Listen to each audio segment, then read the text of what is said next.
Okay.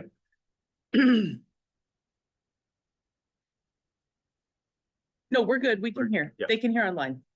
So Yep. I'll call the meeting to order. Thanks for your patience while we had some technical challenges. Thank you for coming on a Friday in person and online. Before we started, we were sort of questioning if we were going to get a quorum, and we more than got a quorum. So with that, to finalize that, I'll turn it over to Jennifer for the roll. Okay. Bo Brenza, Here. Bo, can you hear us? Yep. Here. Yep. Here. Oh, Sorry. we can't hear them. Okay. Dale Carpenter, Jennifer Krong, Here. Patty Fleming, Here. Dylan Klopmeyer, Here. Adam Gilbertson, Present. Chanda Hermanson, Susie Headland, Mike McGinley, Here. Mark Nolan, Heather O'Hara, Quentin Queer, Here. Sarah Schreiner, Here. Carrie Crow, David Smith, Sarah Swanson, Amber Terry, Here. Jim Wanacott, Present. Jason Yeager, Present. and Mr. Chairman. Here. All right, we have a quorum. Great, thank you. First on the agenda, we could get a motion to approve, table, or deny the agenda. So move to accept the agenda as written. Great, been moved by Jason. Do we have a second? Second by Dale. Any further discussion on the motion? Hearing none. All those in favor of approving the agenda, please signify by saying aye. Aye. Aye. Opposed, same sign. Okay, agenda passes. Thank you. In the packet was also the minutes from the last meeting. And again, I entertain a motion to approve, deny, or table those minutes. Thank you. Motion. Thanks, Mike. And second by Amber. Moved and second to approve the meeting minutes from our last meeting. Any further discussion? All those in favor, please signify by saying aye. Those opposed, same sign. Okay, thank you. The minutes have passed. With that, at this time, I'll open it up for public comment. Do we have any folks in the public in the room or online that would like to? Hearing none, there'll be another opportunity for public comment at the end of the meeting. If anybody joins or if any thoughts come up.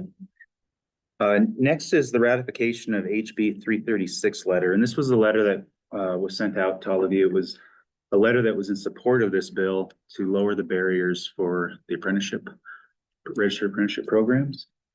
At this time, we just need to have an action to accept or ratify that letter on behalf of the SWIB. Okay, thanks, Adam. It's been moved. Second by Patty. Moved and second to ratify the H 336 letter that was sent to the legislature. Any further discussion on the motion? Hearing none, please signify by saying aye. Aye. Those opposed, same sign. Perfect, thank you.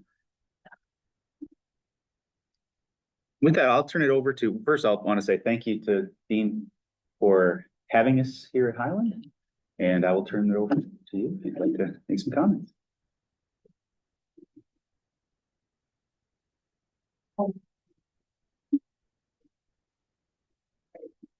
Welcome. My name's Karen Vanderveer, and I have the privilege of being the Dean of Highlands College. I have been at Montana Tech for 36 years.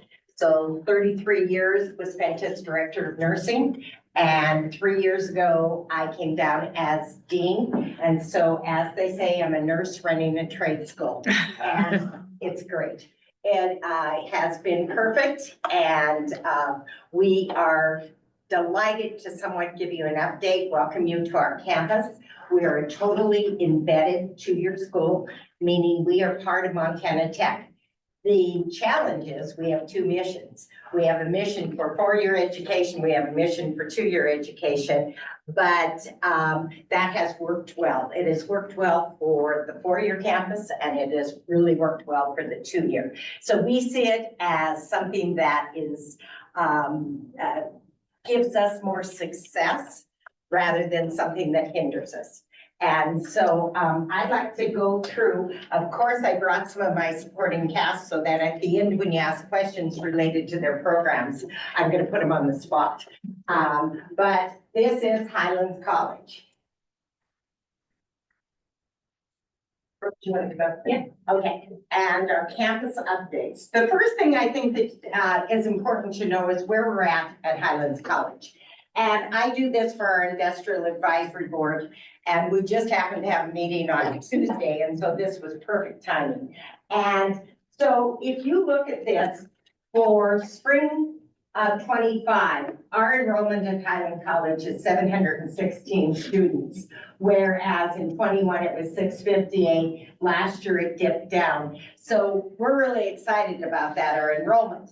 But then you have to break it down as what is your enrollment, where does it come from? And we have 420 of our students that are enrolled are taking dual credit. So that tells all of industry, it tells education, it tells everyone to inform them that these high school students are working on getting college education or getting 2-year skills or getting 4-year. And that's really our recruitment. Our students that are enrolled in our programs is 296. And so we have the majority of our students enrolled in the 296 are from Montana. We have 5 from out of state, and we have some from out of state that are receiving the WUI, which is in-state tuition for out of state students. And so that's a breakdown of it. Our next slide really gets into the percentages. 59% of our students are dual enrollment and 41 are traditional.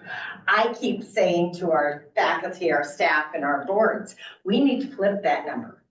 We need to keep our dual enrollment number up, but we need to grow those students that are enrolled in our programs because that's where our state funding and that's where our money comes from.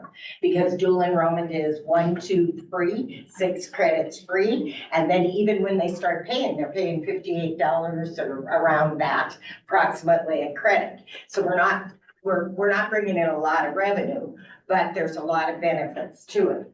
So we're always looking at ways that we can increase the traditional student. Go down to the bottom one.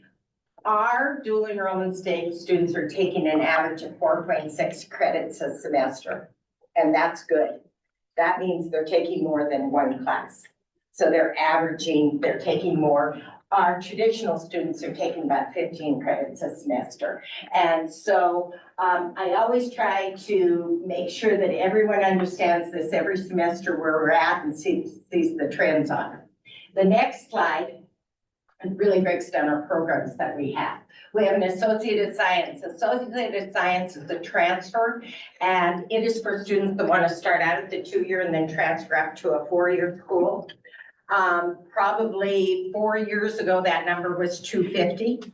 The reason why that has gone down is now we have test optional in the state of Montana. So students can start out in engineering, even if they haven't taken the ACT, SAT, they still have to take math placement, etc. But they could start out and be in remedial math and be in engineering and take 6 years to go through, or they can come to us.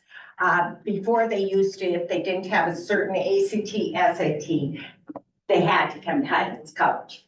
So we've had to really look at that. That is a very important piece that I think that we could have some real growth with because we're a totally embedded school.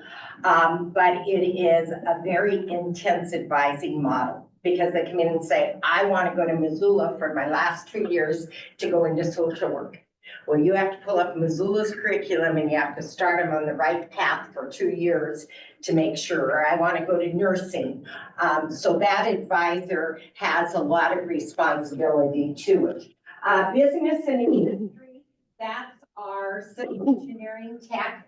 And our construction. If you see our construction has gone down by 10, we brought on a 4-year construction management last year. If they would have asked me, which they didn't, I wouldn't have named it that, because we have construction tech, and now they have construction management. So we've had students both ways. We've had students go to the 4-year and say, well, this isn't what I thought I was going to do. I thought I was going to learn how to build something and then vice versa. So I think that has kind of gotten better through our admissions department and our recruitment, but that their numbers went up to 42 enrolled. Our number went down because construction tech and construction management.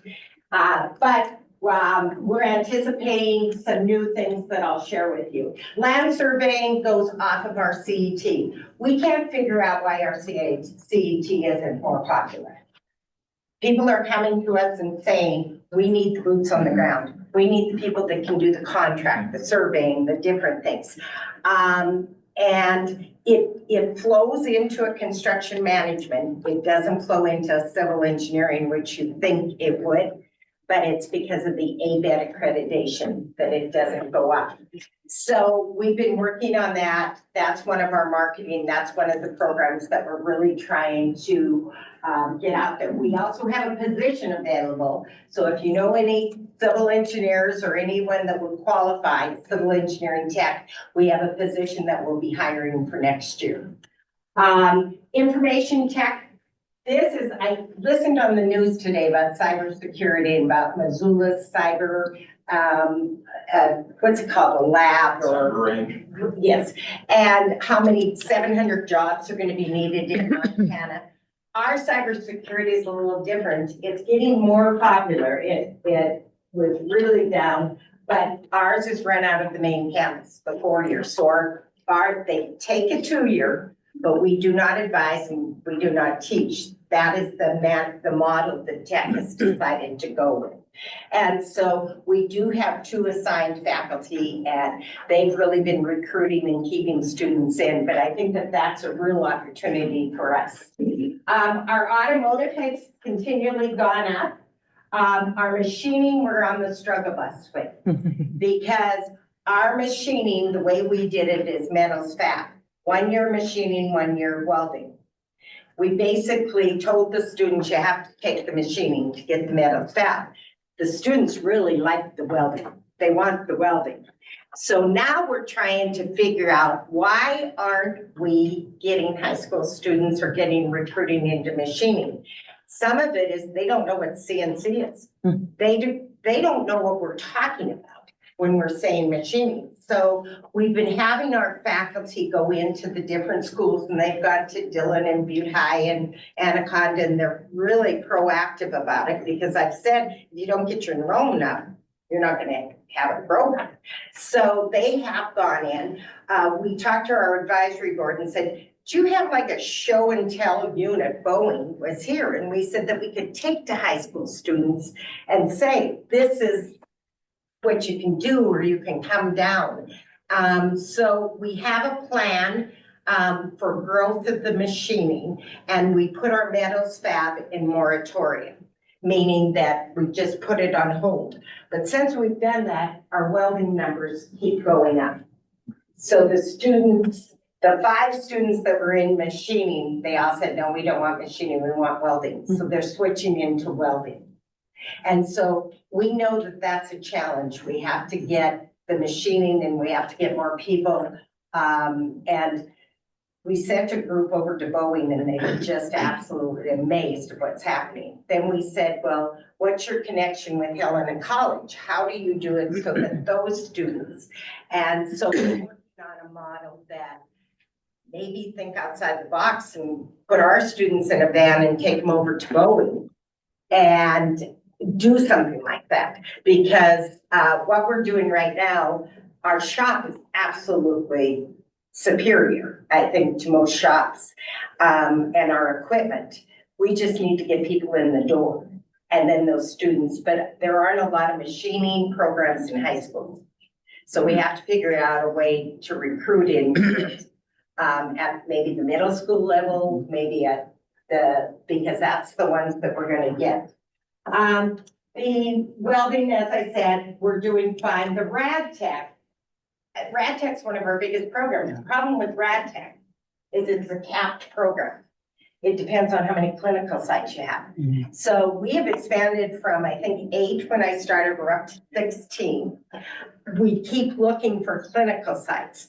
But if Missoula has a rad tech program, we have a rad tech.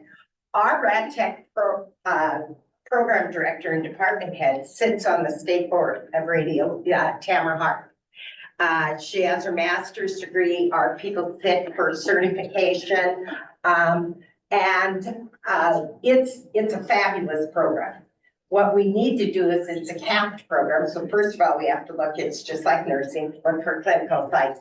If not, we have to give students other options of where they could go, what programs they could get into, instead of saying, I'm done, I put in a year and a half and I'm going to walk away with an academic transcript and no credential. So that program, that's our challenge. Pre-apprentice line, we're already full with 60 students for the fall. And we have a waiting list. Our spring is lower, but as of 2 days ago, our enrollment was 36, but we started a lot higher than 36. One of the hiccups they have is math. And so it's a program that is rapid training, 1 semester, high skill, and high pay. And so that program is something, we're the only ones in the state. So it really is the opportunity for Highlands College. And I'm sure if you didn't see when you leave, north of the building is the outdoor line facility. And when we get to talking about grant and other contracts, we'll talk about the indoor training facility. And our dual enrollment, and so that makes up our 716 students. The next is chasing opportunities with the money signs. We used to say living on love and soft money, and we changed our tagline. When I came, we work for the state, and there's not a lot of money out there. There's only an infinite amount for as many higher ed units we have. Et cetera, and the taxpayers. So we decided that we were going to take and make a position that was contracts and grants, Bernie Phelps, and we were going to go out and we were going to look for funding. And it has paid off. As you can see, since July 1st, we have brought in $7 million to Highlands College, which is phenomenal for a 2-year school. And so here's our funding sources. Accelerate Montana has been a great partner. We've developed a relationship. They know that we'll deliver. We know what they need. We have worked with them. They have supported all of these different things, trades and tech days, CNA, Next, et cetera. BD Family Foundation, that is a gentleman out of Texas, but he's originally from Phillipsburg area, and he just sold an oil and gas company. And so we went to him and did a $2.5 million ask for Highlands College. We got $140,000. And I'm telling you, that's a start. It really is a start because his interest was in engineering and oil and gas. And so we were so excited. He gave us the 140 and 70,000 will go to our automotive program. 70,000 will go to our construction program in a foundation account. We don't even have foundation accounts for those. So we have to set those up. They'll be able to use them for material, for supplies. It's not to give salary increases or, it's for the students and for workforce. So that we just found out about this week. Department of Corrections, they have come to us and they have supported a position this semester to develop a behavioral health, mental health certificate that we will talk about. And that has been a partnership with OG and with DLC. Educational design labs, we've received 50,000, 25 last year, 25 this, to develop micro pathways and non-credit credentials. Rick, that's our big one. It's out there. That is with Bridge United for the northern connectors for the transmission line between Colstrip and North Dakota. Now, I didn't understand any of this, but my husband happens to be engineer that was what he worked on. He worked at Beef Division. He was the boss down there for all the linemen and all that stuff. So see, you can learn at this age. So I'm really getting into this. But we put in for $9.2 million.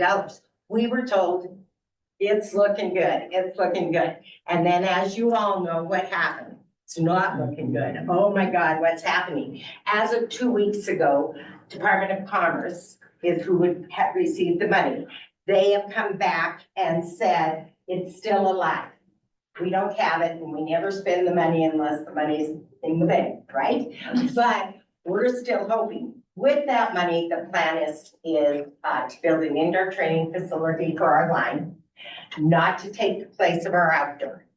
Our outdoor, they still will need to be obviously inclement weather, but the indoor gives us an opportunity to have the line program with the lectures, the offices, the indoor, so that we can augment our program and take it to another level. It'll have money in there for supplies and equipment, heavy equipment, and I think it will really elevate. So we have a plan, but we have to wait until the proverbial check comes, and then we'll go from there. $30,000 from future support for our CNA smart manufacturing. We have $676,000. We're just kind of on hold right now. And Patty and Bernie are working. We're working with MSU's manufacturing extension. And once we get a green light, we got to get going. And so we're excited about that. That's to do a certificate in smart manufacturing using 3D additive, robotics, mechatronics, etc. And so that's our plan. NAFAMI funds our veterans program, which is up next, it's called, for Veterans Independence. They come in and they receive credentials, not credits, like AWS for welding or the NIMS they can take for job opportunities. It's a great program, totally free to the veterans. That's contingent on funding. And so we're waiting to see, but we did receive this much this year. Perkins and Pathways is always that's our traditional 2-year funding stream, and then strengthening community colleges. Congratulations, we got $5.7 million. We are the lead, and I'd like to introduce Francis Bristow. And Francis came to us, and he is going to be the program director. We have partnerships with Missoula, Flathead. We have workforce partnerships. We have school, high school. It is huge. OCHI, EDL. And so that will be a 4-year, and Francis has hit the ground running, and Accelerate Montana will be the convener, and we should get all of those groups together within the next 6 weeks. So that's where we're at. Strengthening, I just said all that. You didn't even know I had a, okay. That's the Butte people. We can just talk and talk and talk, and then you go, oh, I did that? Okay. Dual enrollment, I just want to show you a graph of how we've increased with dual enrollment. It's sometimes visual is easier. And then the next is our Highlands College FTE, and that's the important one for the financial piece. So Montana Tech receives 128.5 state reimbursement for the FTE amount. And Joe, is that about 5,000 or 5,000 or 6,000? Higher, 6,500, 7,000. Yeah. So that really supports Montana Tech. School to Work, that's a really important program. Years and years ago, probably 30 years ago, I did this program with, his name is Earl Sager, and he was out of Anaconda, and he was in the high school. And we went in, and it was students that were in a school to work program that we put them through the CNA. And we kind of revived it probably 3 years ago and thought, why couldn't that work for us? So what happens is, if you see the numbers, we've gone from 15, and then in the spring, we're up to about 34. And so we've really increased. this program, and it's for young men and women that want to get their CNA and graduate with a healthcare certificate. So they actually receive the Health Foundation's 13 credit certificate from Montana Tech before they graduate from high school. So they're graduating from Montana Tech and from high school. That'll be, I think we have a lot of potential because of the stars, is that those high schools are going to get paid if they can get some students to get a certificate before they get out. So our issue is funding. So we're out there right now looking for funding to keep the program going because it's been free. And so we are meeting with the Blank Foundation on Tuesday to see if we can get some funding to keep it going, because it has proved to be very important. Out of this, we get about a 40% capture rate coming to tech, plus even higher capture rate going to the MUS system. So most of them want to go into nursing or some kind of healthcare. The other thing that I always say is a big win, we get some of them in there that said, I would never want to do this in my life. I thought I wanted to be a doctor or a nurse, and I am not emptying a bedpan, and I say that's a win, because I don't want them taking care of me or my family. And we've done what we need to do. We've told those people what their pathway, and it's not healthcare, let's get you into something else. And so we love this program. And Kinsley has done a fabulous job with it. And Tree's been helping her this year. And the students really want it. Now they're coming to us. We have a partnership with Billings right now. And so we're partnering with Billings. Half the credits are taken in tech, half the credits are taken at Billings. We made sure we get the certificate though. But so I think that it has lots of ability to expand. Students from all over are taking it. We find them the clinical spot. So instead of them having to come here, we go out to them and find them.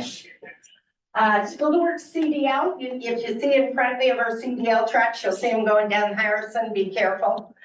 When they first started, I'd go by and wave, and then I thought, ooh, I better not wave. I better keep my hands on the wheel and hurry up and get past them. But no, that's our CDL program. We have a testing center also. So I don't know if you realize, so we can't test, we can test our students as long as our tester is not one that instructs them. So we hire outside testing. We could do testing for anyone in the state of Montana.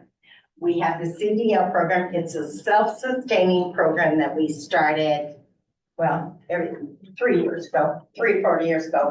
And it pays for all the part-time faculty. Accelerate Montana has leased us trucks. Butte Silver Bow has given us money for different things. It has an industry model, and it has our model. It's non-credit. We have a certificate for high school students, but as you can see, the students aren't interested in the certificate. The students are are interested in the license so they can go out and work. We have a lot of high school students that like it. They get their CDL and then they work during the summer. Or we have a lot of community people that come in just to get a job, and they get outside funding. They come in and they go to work. And it's very well controlled. It has all the appropriate things with it. And we've really been happy with our CDL. Our next program, or these are our workforce development, CDL, CNA, and the OPNICS. And then these are our programs on the horizon. We are going into the Board of Regents this semester to get approved a Associate of Applied Science in Mining Technology. It also will have an exit point for a certificate of Applied Science, CAS, in mining. A 1 year and a 2 year is basically what we have. This was due to a contract that we entered into with Blackview Copper and White Sulphur. Mm-hmm. Now, we entered into the contract in 4 years ago. Stillwater Mine hadn't shut down 4 years ago. Blackview Copper, or Sanford is the parent name. Sandfire, it hadn't gone through all of the environmental and the stoppage. They haven't even done yet, but we have an MOU, memorandum of understanding, and we will always do our commitment and fulfill it. So we put together online modules that are training modules to onboard a mining employee. And it's safety, it's intro to mining, it's community outreach, it's finance. It's the real deal, and an MSHA that's online. We own the intellectual property, so we can take that out to any mine, anywhere, but we have customized it for Blackfew Copper. They paid us, we developed it. We also put together the 1 year and 2 year. We're still taking it in because we think there's real opportunity for not only people to come into the 1 or 2 year, but also for our mining engineering students to drop down to it. So you have somebody in engineering, they can't get through calculus. That's usually the biggest hurdle. They've gone, they have all these credits, they love it.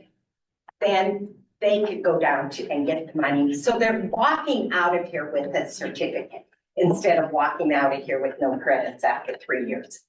And so that will be coming. The next is the behavioral health, that is the DOC-OG. This is probably the most exciting thing that we have.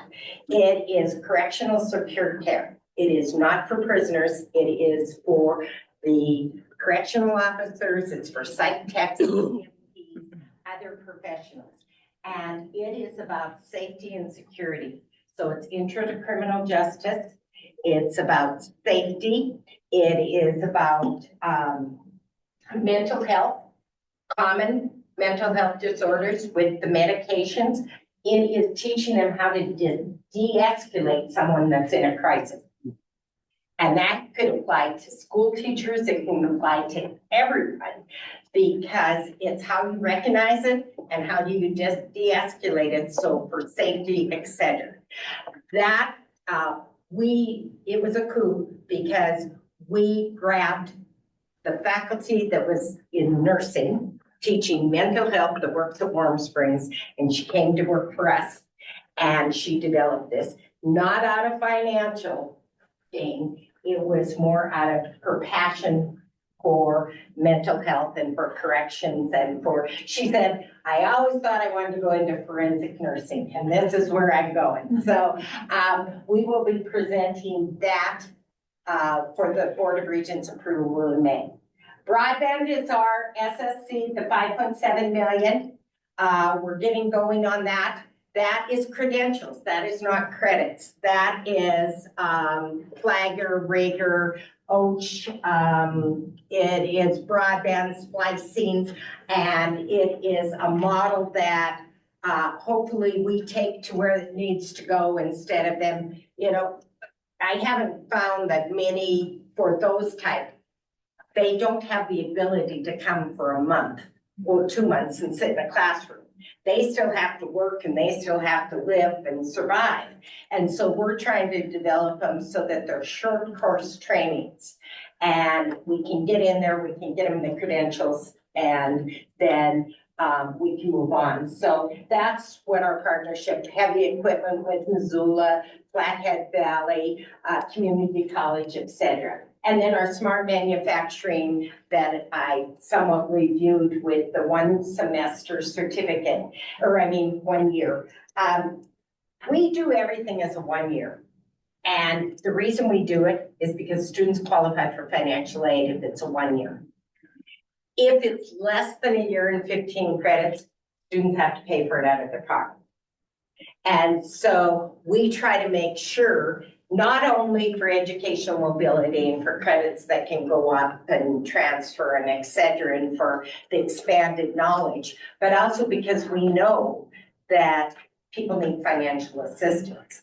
And so we always try to develop our certificates as a 1 year certificate.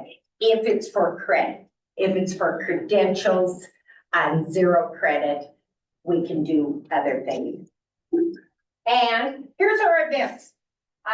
You're right on the top. We're SWIB. And then we have next week, any student in Montana, high school students that want to come in just to explore Highland College. We have a trades and tech day in the fall that we have about 350 students come into. This one is 40 with their parents that are really looking at two-year education. Automotive teacher, all of the teachers in the state that are high school teachers that teach automotive are coming in for a day. They're invited to come in, and our instructors are doing an automotive update. And we did it last year. It was extremely popular, and so we're doing it again this year.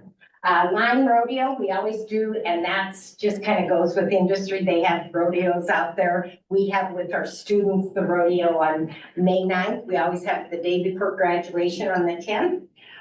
We do our CNA and our CDL. We can't call it a graduation, so we call it a celebration. And that's for those high school students and their parents and their grandparents. And sometimes this is what they're going to earn, and they're so excited, and it's really fun. And then we also have it in Billings on May 7th. We're going down, taking the celebration on the road. And then we have a golf scramble for Highlands that is a way of raising money for our foundation fund. And it is our 4th year, is that right? 4th year. And so if you're a serious golfer, please do not sign up.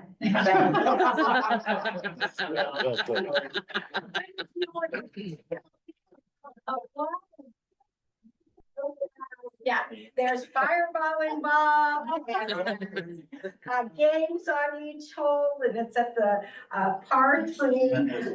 So we have the same teams come back every year going, wow, this was the best golf tournament I've ever seen. So that's basically probably more than you wanted to know, but it's what we have, and I have my team here that can answer any questions that you have if I can't.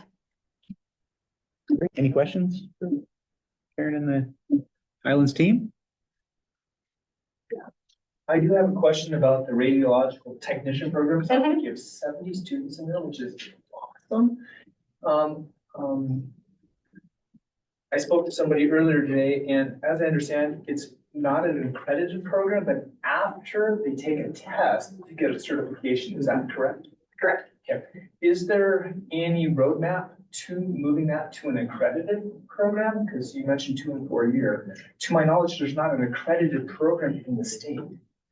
I don't know. So first of all, that isn't a conversation. I will say that Tamara, we've had numerous conversations about ultrasound tech. Right. Let's bring on ultrasound tech. Well, that's Captain 5. And so that is a program that financially just doesn't pencil out, but yet she has the credentials. So she went to Utah, and I can follow up and get you information from her about the accreditation status. I know they sit for that certification exam for the rad tech. I'm not sure about the program being accredited, like nursing's accredited. Yeah, might misspeak, but I believe through the WAMI program, you can take credits in-state fees at other colleges. Boise offers an accredited program, but they exclude their program because there's so much demand for that in this space. It seems like there's an opportunity to build on you already have over while you're. Right, yeah. And then they must have out of state, well, Boise has so many more people in hospitals that they probably have enough capacity for that. Yeah, but it's always something, I always say, we're open for business. So it's like any idea you have, please send them our way. We're just now researching, Brooke, what did I send you the other day? Oh, ammunition. Gunsmithing. Gunsmithing, that some company out of Colorado is looking to relocate, and they're looking to relocate to Montana. And so what we usually do, one time they wanted us to build airplanes, and then we looked into it, and I mean, there was no way we could do it. But what I'm trying to say is articulate is that, that's how we're going to survive, is that we can't say, no, we're not going to do that. that isn't, our mission is workforce. Our mission is to be nimble. What we need to do is we need to look at programs for credit and for non-credit, seeing how non-credit can transfer into credit because they're out there working, they have job experience, how that can become credit. We're working on that. And it's to open up and to expand. Because I think if we stayed the way we were 3 years ago, we would have been at probably a 100 student program enrolled. We just had to, when you're down here, the only way you can go is up. So, and now we're up and now I'm exiting. So I'd like to thank you. I really am exiting. I am retiring June 30th. And so I'm going to, I hope I see each and every one of you on the golf course at the ski hill. And I'm going to take some time off and then I'm going to figure out what my next adventure in life is. So thank you very much. Thank you. Thank you.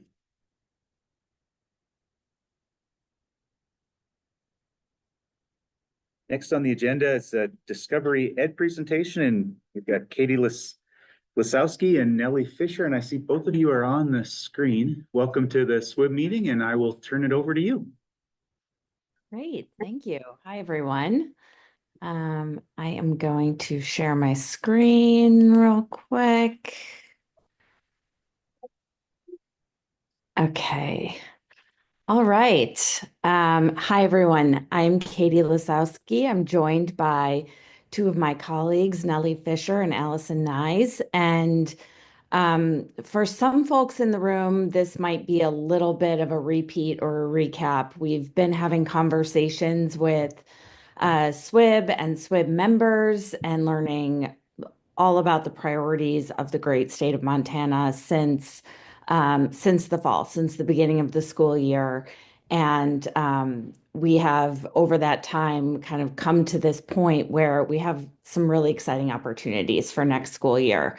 So we're going to give a little bit of an overview of who Discovery Education is, how we're currently working with Montana classrooms to bring concepts and skills to life, and how we envision bringing some really neat opportunities specifically to the state of Montana next school year. I have a little bit of an agenda here. We hope to kind of walk through our presentation and then leave room for questions, but if there are questions along the way, feel free to shout out. And without further ado, I think I will get started. Nellie, Allison, anything to add before we move in? Okay. No, just great to see everyone. Thanks for joining us today. Wonderful. So we are your Montana team. There's many others behind the scenes, but for the most part, you'll be working with us on a day-to-day basis and giving an overview of Discovery Education and who we are and what we do. The Discovery logo might look familiar to you.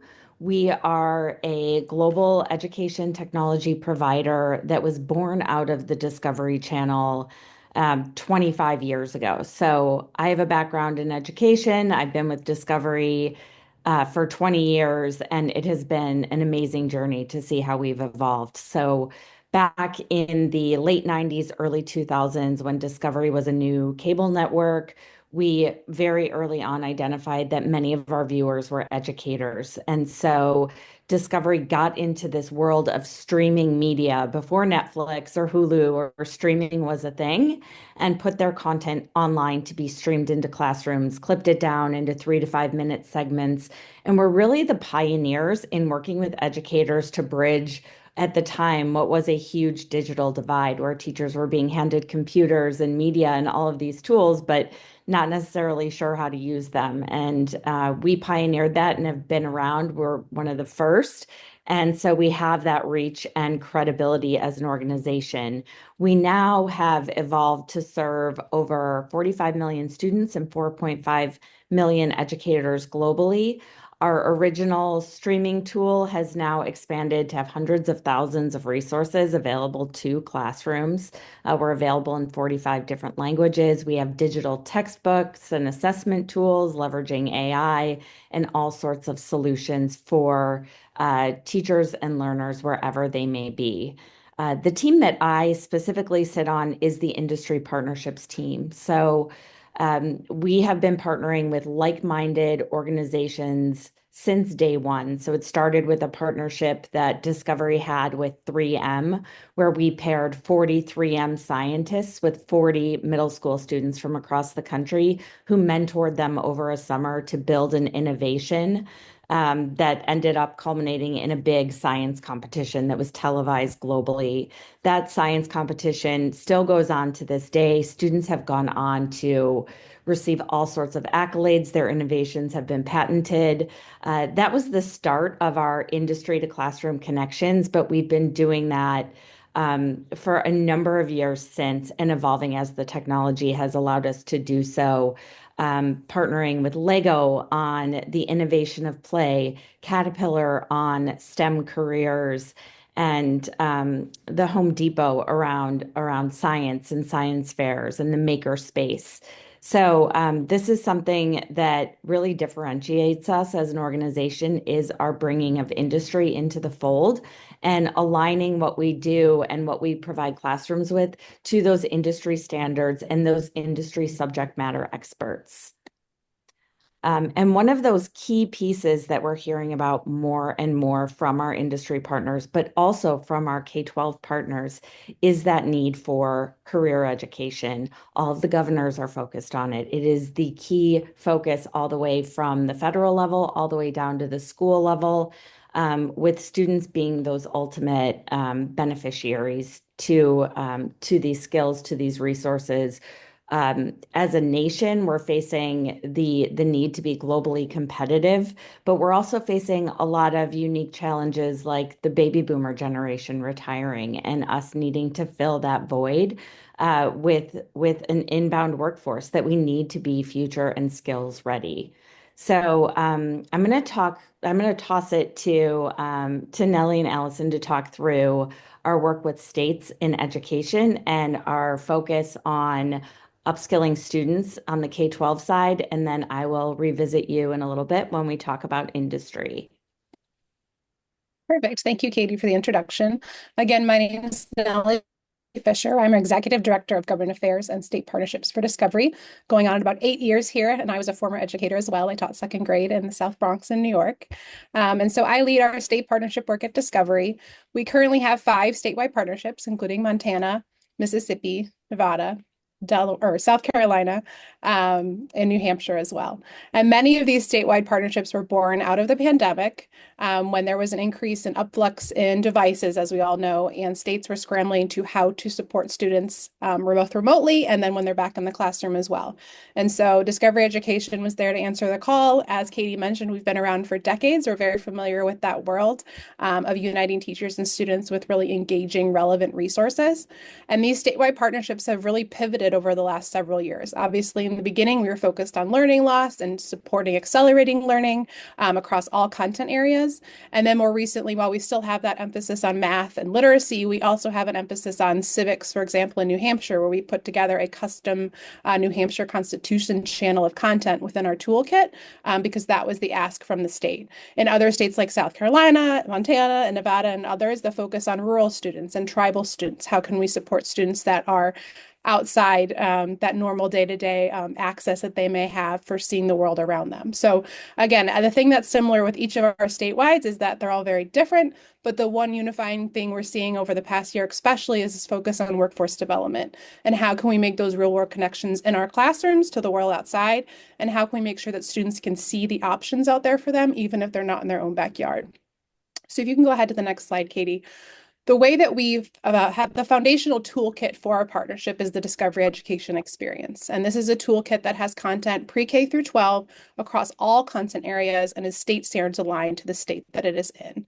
And this resource includes instructional activities that are ready to use for teachers, multimodal resources like videos, podcasts, audiobooks, images, accessibility tools. We have the Microsoft Immersive Readers so that students are able to access the content at their level, and we're able to differentiate that access for them. There's also virtual field trips and instructional strategies baked in for teachers. So Montana currently has access through OPI over the last several years to this toolkit, which means every student and teacher in public schools can have access to this toolkit. And so far, 77% of Montana districts have answered the call and signed up for that access. We've been able to work directly with OPI to put together some custom content, including the IFA channel, which supports the Indian Education for All content that's needed across the state, is one of our highest used channels as well. And it's just been a really evolving partnership, especially with Superintendent Susie, I see you in the room. Welcome. Joining the fold and sharing with us her priorities as well, which we know center on workforce development. So just an exciting time to be working in Montana. And the work has also been led by Allison Nye. So I'll turn over to Allison to dig a little deeper into our Montana partnership. Thank you, Nellie. Yeah, so just briefly before we get started, my name is Allison Nyes. I am the manager in Montana. I am a product of a Montana Rural Teacher project. I actually graduated school from Shepherd in Montana, in Eastern Montana, product of a one-room schoolhouse, also a product of a teaching in a one-room schoolhouse. So my background is very rural. This map right here shows every school district in the state that has signed up for service so far. So you can see we're spread from corner to corner. We know how big we are, and you can see all the schools that have signed up for that service. Go ahead, Katie. When we're looking at Montana, we know that we're in the top 10 of the oldest states for our workforce. And so we know that that is turning over.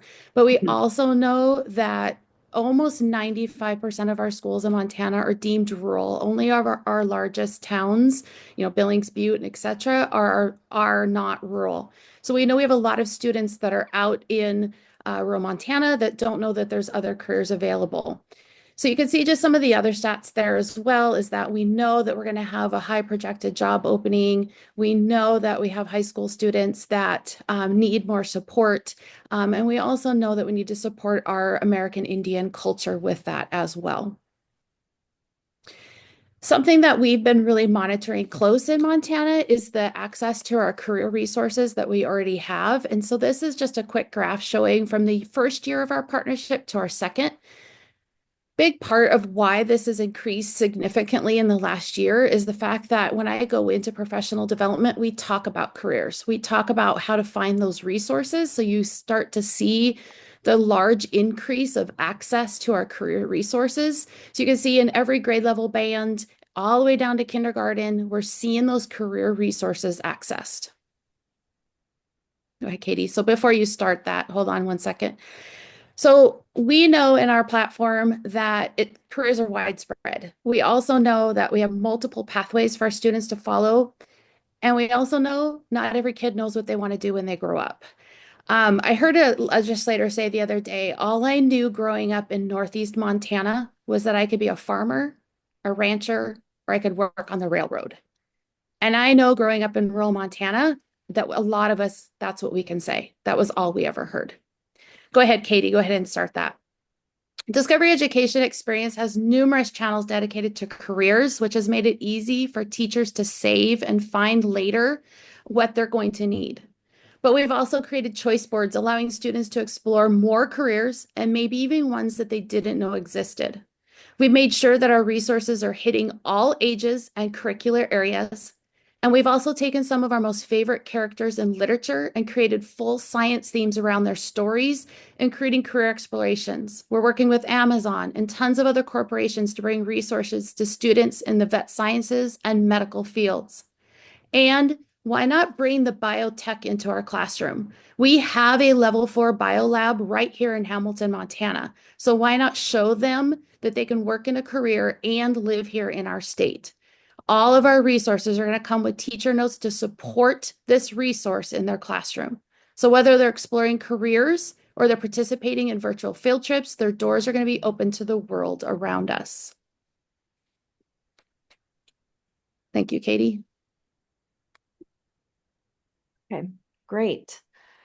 So thank you, Allison. In talking to these conversations started as the result of a Montana teacher reaching out to Jason Yeager, a member of SWIB, saying, I want you to connect with my classroom. How can I get you to virtually beam into my classroom, leveraging this tool that Discovery Education has? And so Jason and our team hopped on the phone, and over the past several months, we, together with SWIB and stakeholders, have drafted these kind of North Stars as far as what we, Discovery Education, are aiming to support.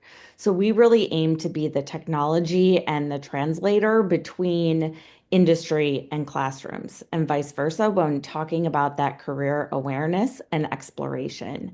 So we want to provide Montana classrooms with an idea of what those jobs will look like, or what those skills that are needed for jobs that don't exist look like. And we want them to hear from those Montanans who are in those industries of the future.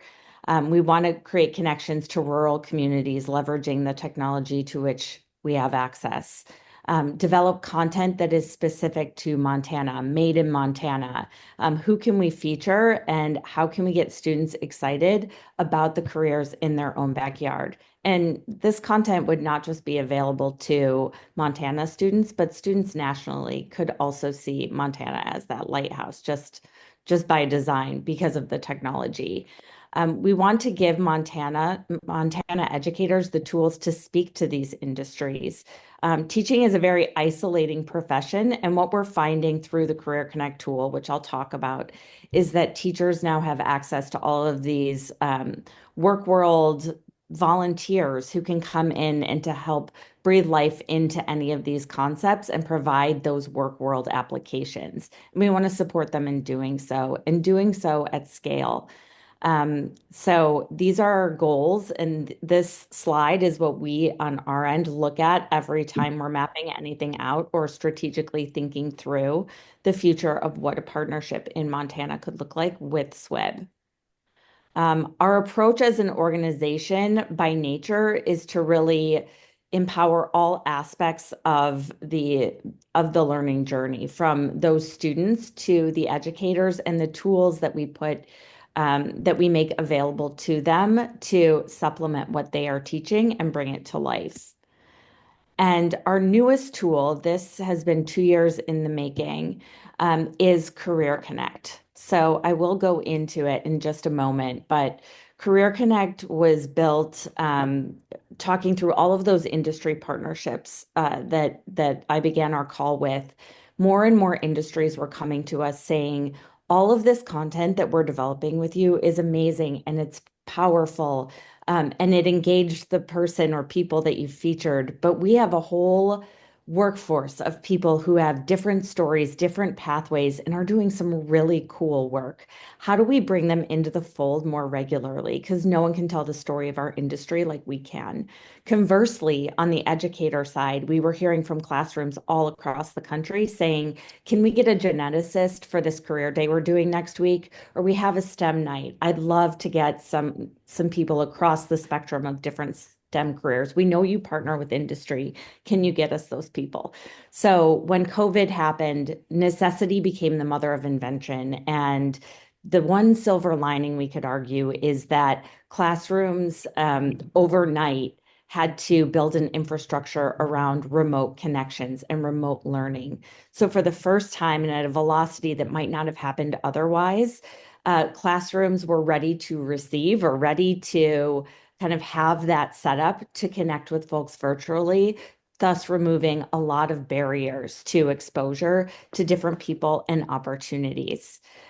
So that was the impetus for Career Connect. From a features and functionality standpoint, when we were building it and looking at the ecosystem of all of the different tools out there, we were trying to emulate the connections that could happen, like telehealth, and the profiles like LinkedIn, and the matching of Match.com, and trying to put it all into this one place where we're bringing all industry volunteers and all educators seeking those volunteers to connect with each other and find each other.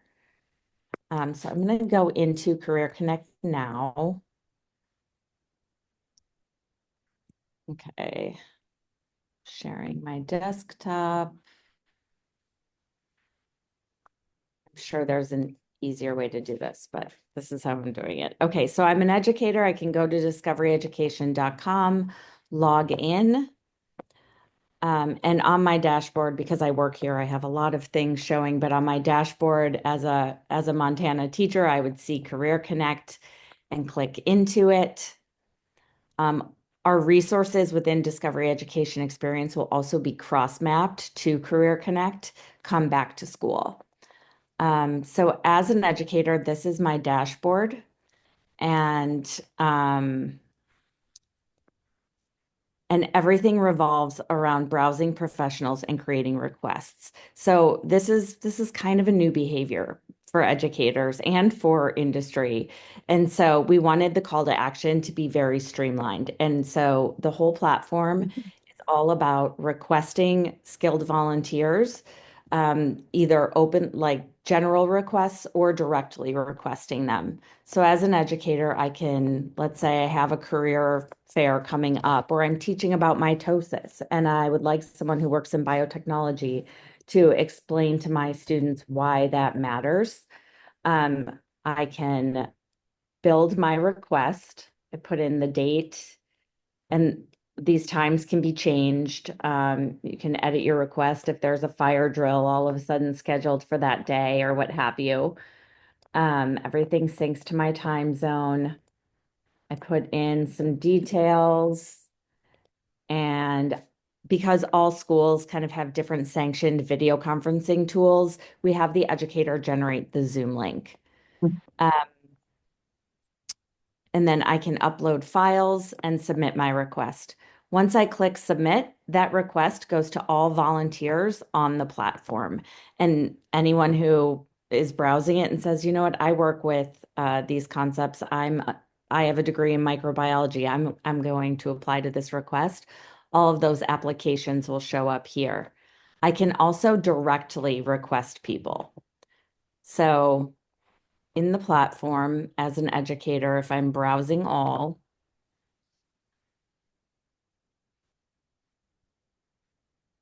I can filter down by areas of expertise, industry, or spoken languages. The spoken languages we currently have represented on the platform for educators are English, Spanish, French, Mandarin, Portuguese, and Hindi.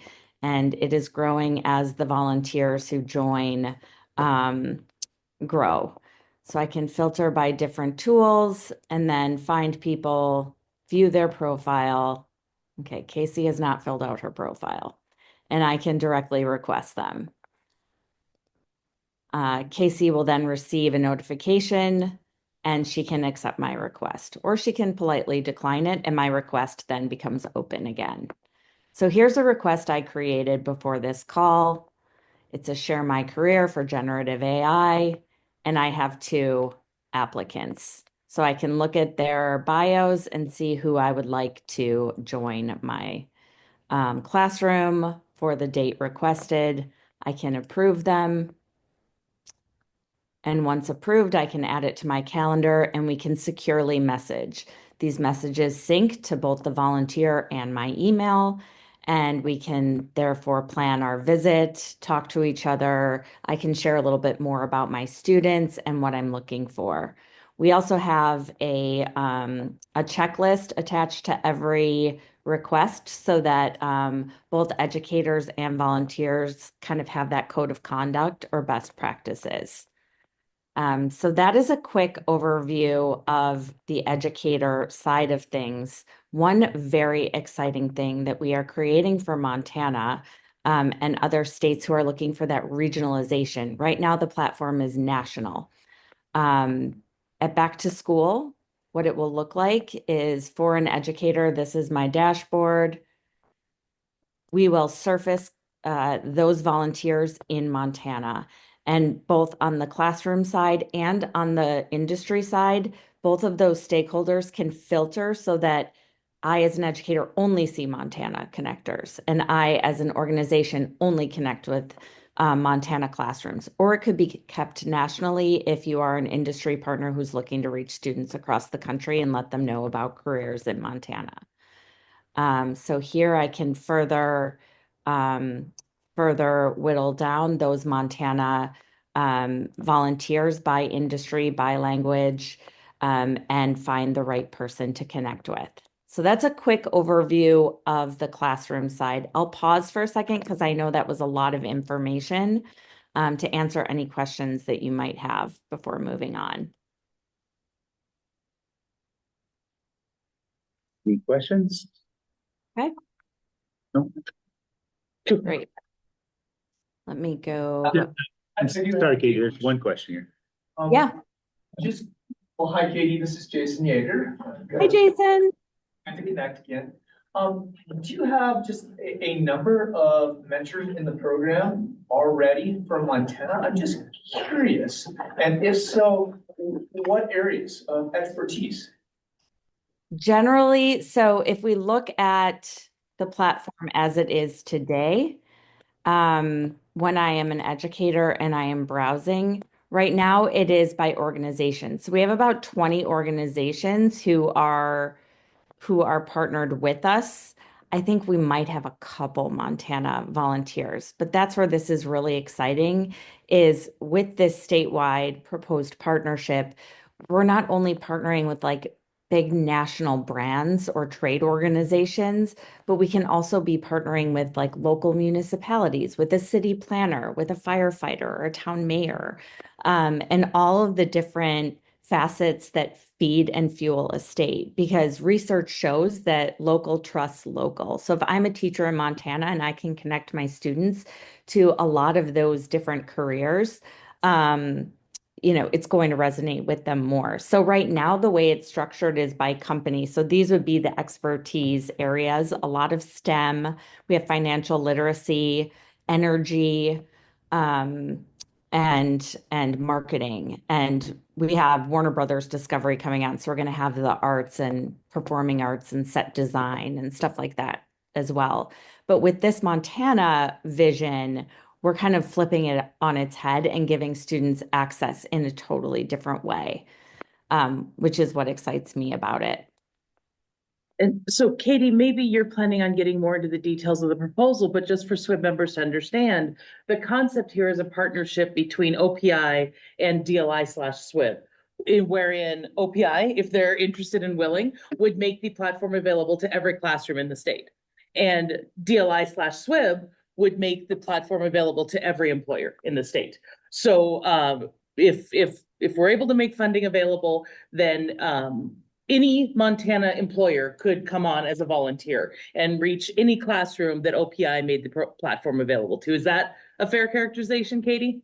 Yes, it's like wide open access, training, implementation support for the state of Montana. And we will be watching and measuring impact closely so that at the end of that school year, we can really tell that story of impact locally in the state for Montana and for this model, frankly.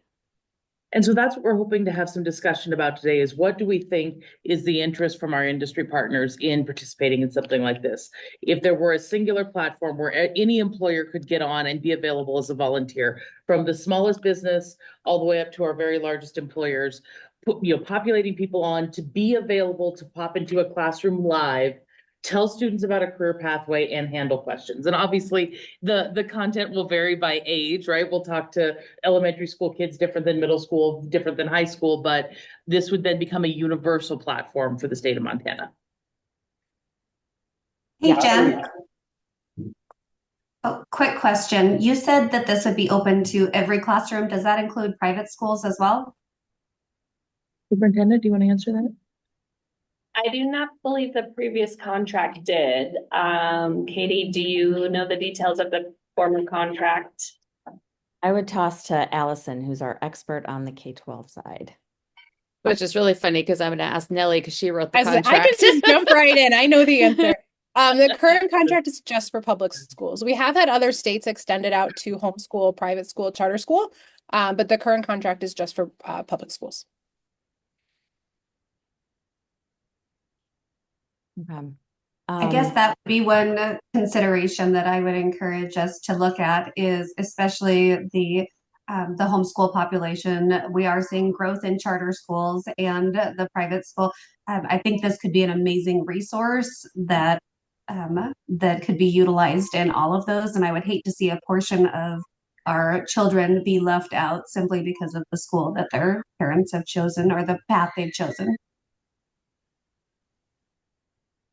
If I may, Sarah, just so you know, all of our charter schools are public schools, so it would apply to all of our charter schools in Montana as well. Is there a reluctance to do homeschool or private school? I would appreciate that and support it. I don't know about the funding, piece of it. Yeah. One concern, I love the concept, so maybe I'll start there, but one concern I do have, well, it's twofold. Once I'm an employer in this space, if we're gonna invest the time, energy, and effort, how do I make sure that the awareness of what we do is actually with the teacher in the school, so that, I mean, the database looks fantastic, but I get lost in the ether here, and how do I ensure, how can we, with the current data privacy laws for students, actually get connected effectively? I think it's something we need from the SWIB side of this to think about the communication, the awareness, the ability to actually get effective in it. Just like knocking on school doors sometimes can be challenging for employers, you could get lost here too. Yeah. And so I think there's some, I love the idea, and I think being able to get to a place remotely makes a ton of sense, because you don't have to drive everywhere to actually have impact in the classroom. And I think there's some really, really good, interesting opportunities that could come with this. I think would want to talk about how we make sure they learn. That's a good point, Adam. And Katie, I had the benefit of, can't remember when it was, but you presented to a group and I was one of the folks on the Zoom call, and I don't really recall what it was for, other than you demonstrated you showed a video that a classroom, a teacher requested. They were talking about airfoils for planes, and you had a 747 captain come in with his hat on and talk to the kids and showed the video, and incredibly powerful. And so that must have been a year and a half ago. And I've talked to several teachers just because it's super exciting and about this opportunity. Because if we think about the SWIB, that's one of the things we're very focused on, is how do we connect the dots, right? I mean, how do we connect industry to students, career awareness? How do we bridge these divides? And your product is brilliant on that front. The challenge that I kind of ran into in the discussions where I know they had access to the site, but none of them knew about it, or they didn't know what to do with it. So I think the power is incredible, and it could seriously move the needle on career awareness. And I mean, from a business perspective, I would be way more interested in coming into a classroom remotely than going to a career fair where every kid sits in the middle of the gym staring at their phones. I mean, and they got some game where they got to get them to go around and take a business card off you. They just do it to check a box. So this is a way to really dial into specificity on what you do and how they can play a role in their future. But I don't know how we bridge that divide on getting the message out that the classroom has this power. Yeah, well, I'm so glad you asked that question. So for the past 2 years, we've been building this and strategically rolling it out and launching it. Right now, today, where we are at is that it's not currently available on every teacher's Discovery Education dashboard. So in order to slow the rollout and not just overwhelm everybody all at once, what we have done is we've offered it out to our teachers saying, if you want to try this out, click here and you can automatically give yourself access or provision yourself with this. And so with that, it's been very word of mouth. At Back to School 2025, what's about to happen on July 7th is that 1.7 million teachers from across the country are going to have access. So anyone who has Discovery Education experience will also have access to Career Connect, kind of the way like you have access to Gemini if you're in Google. It's going to be a feature within our core platform, and we're about to change how we talk about it, and we're about to fold it in a completely new and exciting way. So similar to how Allison and her team for the past, year or two have been going school to school to school, doing trainings, making sure educators are aware of Discovery Education and the tools that the state has provided to them. We will also have dedicated support on the industry side. So that industry implementation person, as part of this statewide partnership, will be on the ground in Montana, working together with Allison and her team, really being that the grassroots boots on the ground of making sure that everyone is talking to each other. We're going to have local press and PR, local convenings to make sure that that rollout in the state is really effective and powerful. Right now, we're in that kind of, spend 75% of your time planning, and then you'll like 25% execution, because if you planned right, it'll execute right. Right. So right now, 25 districts within, is it schools or districts, Allison, within the state? It would be districts, yeah. And Katie, can I just say one really quick thing because it feeds off really well, is that we do have 3 launch events happening in August this year.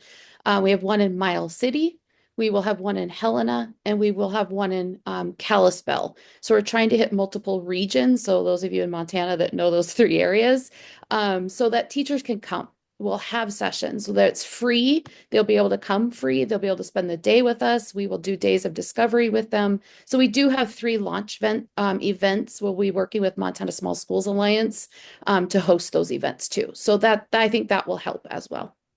Thanks, Katie. I wanted to interject that because they'll understand those 3 regions really well. That's great. And oh, sorry, go ahead. Adam. Go ahead, Adam, you go Okay. first.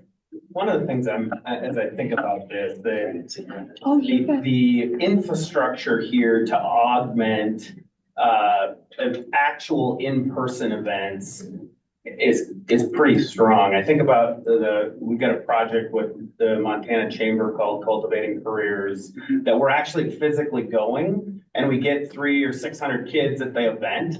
But if we, in the lead up, the 2 or 3 weeks before the event, had some virtual that's augmented what we're doing, so that when we actually got there, the kids that are really interested have been thinking about it a little more. And instead of it being the first day, I'm like, oh, hey, I should think about this opportunity. I think we could really build some excitement and awareness around what those are. Think about the FFA annual convention. We all sponsor it, right? There's 30 of us that have booths around the darn thing. But what if we had, in the lead up to the state convention, a 15-minute, 20-minute opportunity where student classrooms could connect in? We could actually become more meaningful to the build up, so that when we're actually at the event, we can have more impact.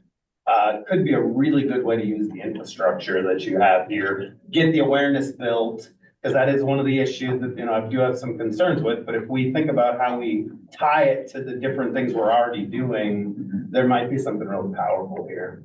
It's a great point. Please. Yeah.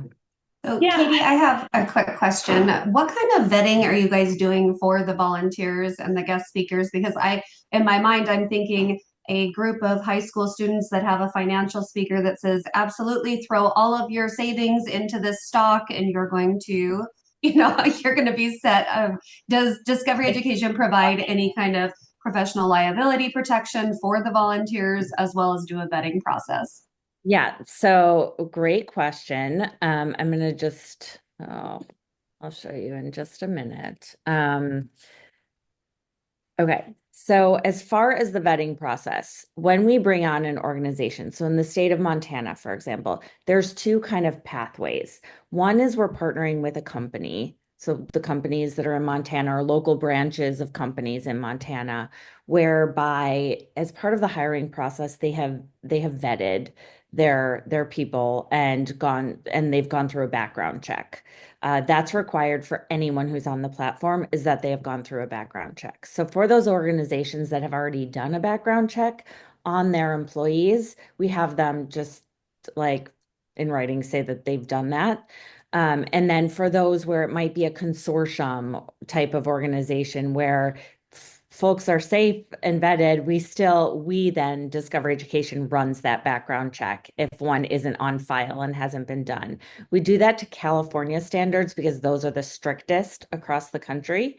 So we run it against that. It's a standard background check, and once passed, those volunteers get added into the system. There is a volunteer code of conduct that covers everything from like topics to steer clear of, things to avoid doing, like having a silly Zoom username or making sure the background is a certain way. All volunteers also go through a 30 to 60-minute training with our team, where we talk through things like best practice, how to use it, but then also best practice for connecting, how to answer the most common question students ask, which is how much money do you make? And all sorts of other potpourri. So those are the things we have in place now. The other thing is that the organizations with whom we are partnering, they want to look good. They want to give a good impression. So far, the folks with whom we have been partnering, on top of all of those things, are giving us their best and brightest, really. I do want to show you for volunteers. So I'm not also the president, I'm also a client on Career Connect. So this is my dashboard. And right now, as a volunteer, I can look and I can see these are real, all of the different requests from educators in the platform. So as a Montana volunteer, I'll be able to see the Montana requests. But just in looking at some of these, someone's planning a career day, I can apply to these and they can receive my applications. That wasn't the answer to your question, though. What I wanted to show was down here below that. There are resources for volunteers. So there's a guest speaker flow. There's a volunteer guide that reiterates those best practices. Our curriculum team put together a PowerPoint that has more slides than you would ever need, that gives volunteers a template, where it's like add a picture here, type in like the sequence of your day here. It's actually the most used resource on our platform by volunteers right now. So we're finding that they're using it and finding it helpful as far as framing the journey for students. And it was put together by our curriculum team in a format that they thought would work well with educators. So those are a few ways that we're making sure the experience is seamless for both sides, especially volunteers who maybe haven't been in a classroom since they themselves were a student. Susie, did you have a? Yeah, I just wanted to say, I agreed with some of the concerns, with the Discovery opportunity previously. We didn't, as a school administrator, I can tell you we didn't learn about it until later on. And then, just giving educators that opportunity to explore it and understand how to use it and everything like that. And they've done a great job over this last year, but unfortunately it was towards the end of the contract. So hopefully we can keep that momentum going. And I think that there's a couple of I know that we ran into some challenges at our district where there's a documentation that parents have to fill out in order for students to log in and participate individually. And so I don't know if this is for the classroom-based, the teacher to log in, but same with Google. If like students are accessing certain sites now, there's required by law paperwork that has to be done, which can be challenging to get back from every student in the classroom. So that can sometimes be a barrier that we found at one point. Would that barrier be on the individual student, or if the teacher is logged in? That's what I'm asking. I think it works if the teacher's logged in, and you guys might know better than myself because I didn't have the teacher portal. But I know that we couldn't have like every student on because of that paperwork that had to be completed. So I think, okay, so for Career Connect, it is only accessible to educators just due to like all the safety and privacy and security precaution. So only educators have access to these volunteers and being able to schedule visits with them. It's designed for the classroom educator to always be there, streaming this expert into the classroom as part of their lesson. So no student permissions are required on our side. I'm not sure, if there's specific district requirements. The one time where a student needs their parent permission is, let's say we're recording this. So there was an educator in Montana where we did film that pilot visit. And in order to film and record the pilot visit, we did need that parent permission. But otherwise, everyone is explicitly instructed that recording is not allowed. So these are meant to be live, one-time career connects that are not recorded neither by the educator nor the volunteer. And I can jump in on the statewide level in terms of when the partnership started with OPI originally a few years ago. We had a state, data privacy agreement in place as part of the agreement. I can't speak to what individual districts are requiring for them to do, but on the state level, that was part of the contract that was negotiated to make sure we had that data privacy agreement as part of it to meet OPI standards.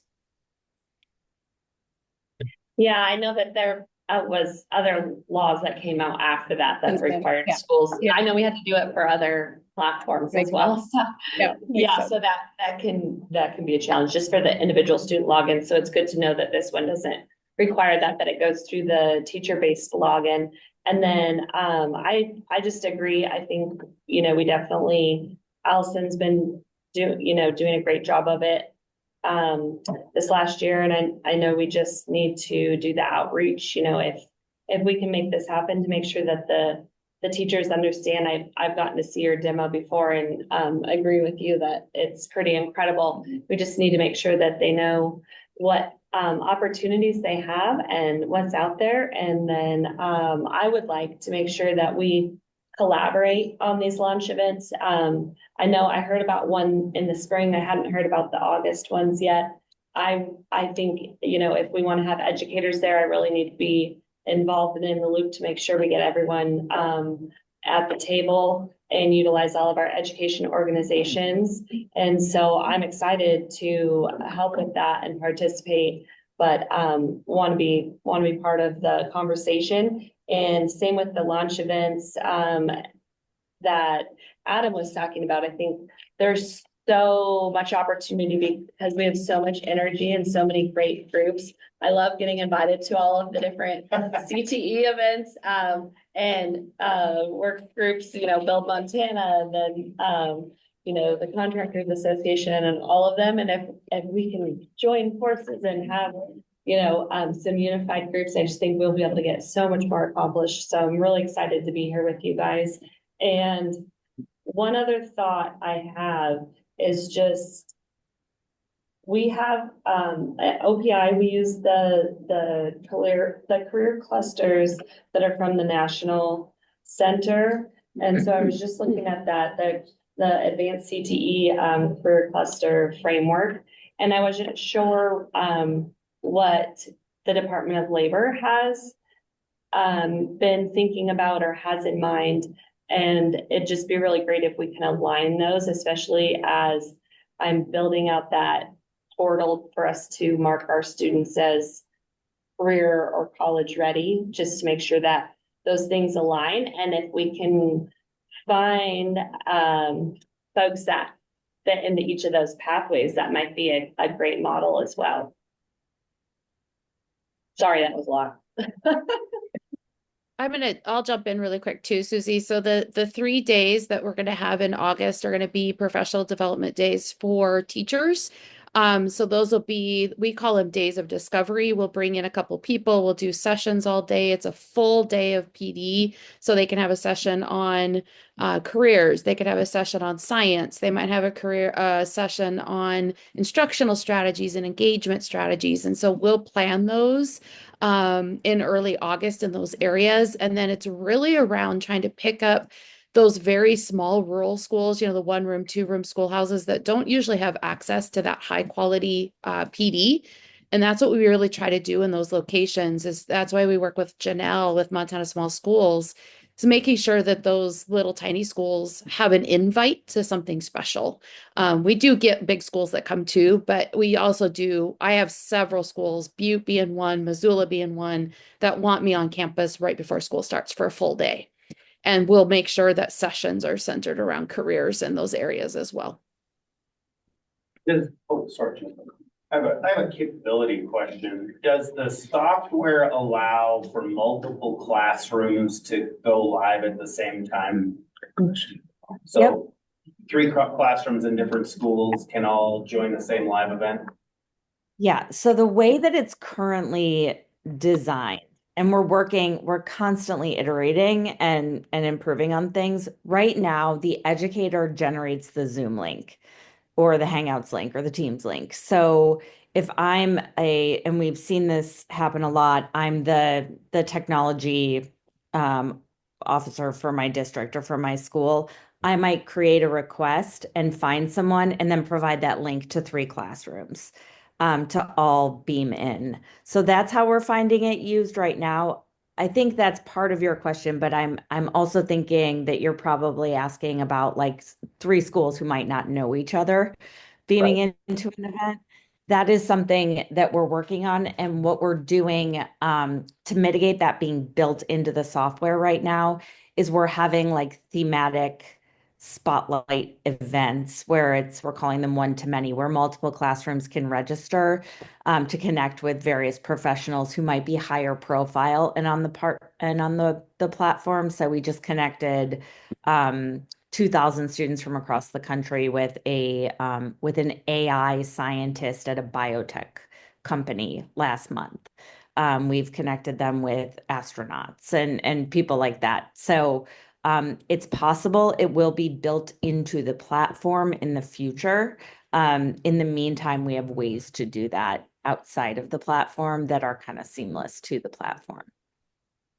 How about the capability to, let me give you an example. We got the chief technology officer from John Deere willing to come and talk about how LiDAR and sensor technology is impacting agriculture. Can we build an event and publicize that event that a teacher could then say, boy, this would be a great one. I'd like to add this, as opposed to them having to request the demand from us. Yeah, we can build an event and have a registration feature and then spread the word and give you the tools to spread the word. And it would be like a traditional webinar event. So that's something we can do and have done.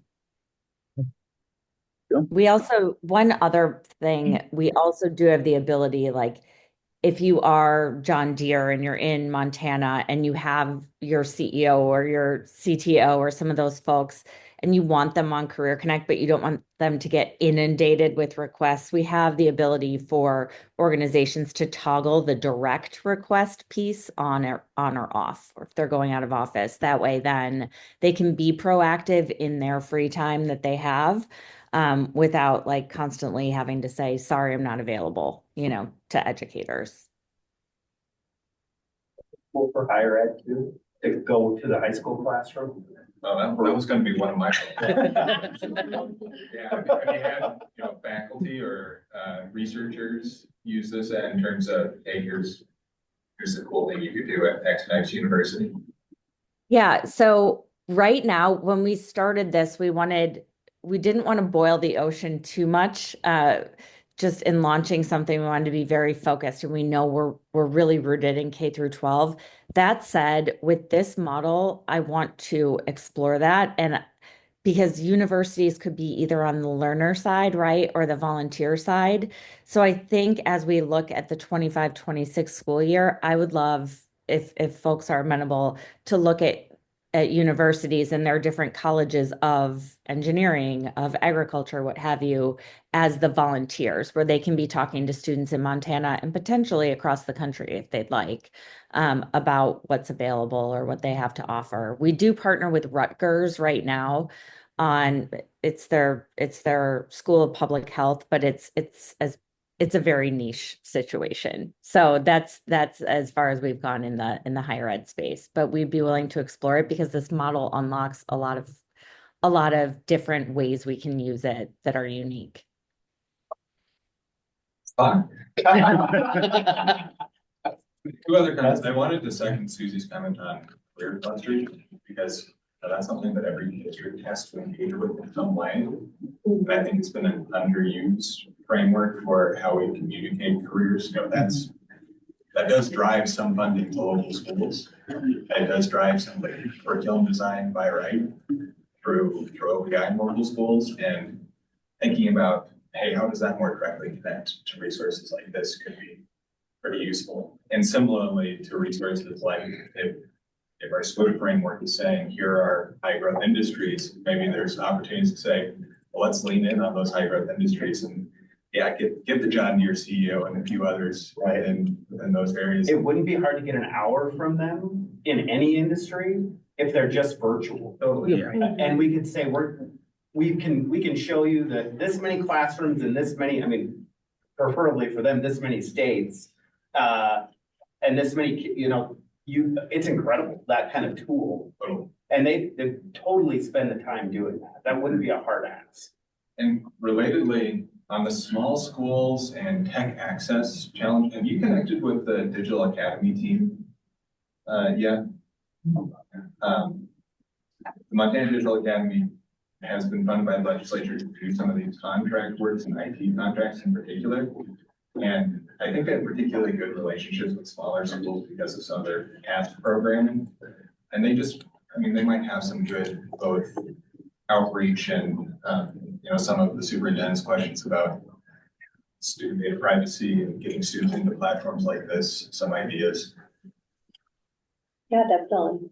Yeah, I know our tech team, there was a few different platforms that we had to get the specific signatures for. So that was one of the things that we ran into. But overall, we do have really great technology in all of the schools now, for the most part, with E-rate and everything going on. So that's a good thing. And the other association, Allison, that we have a good relationship with is the Montana Rural Education Association.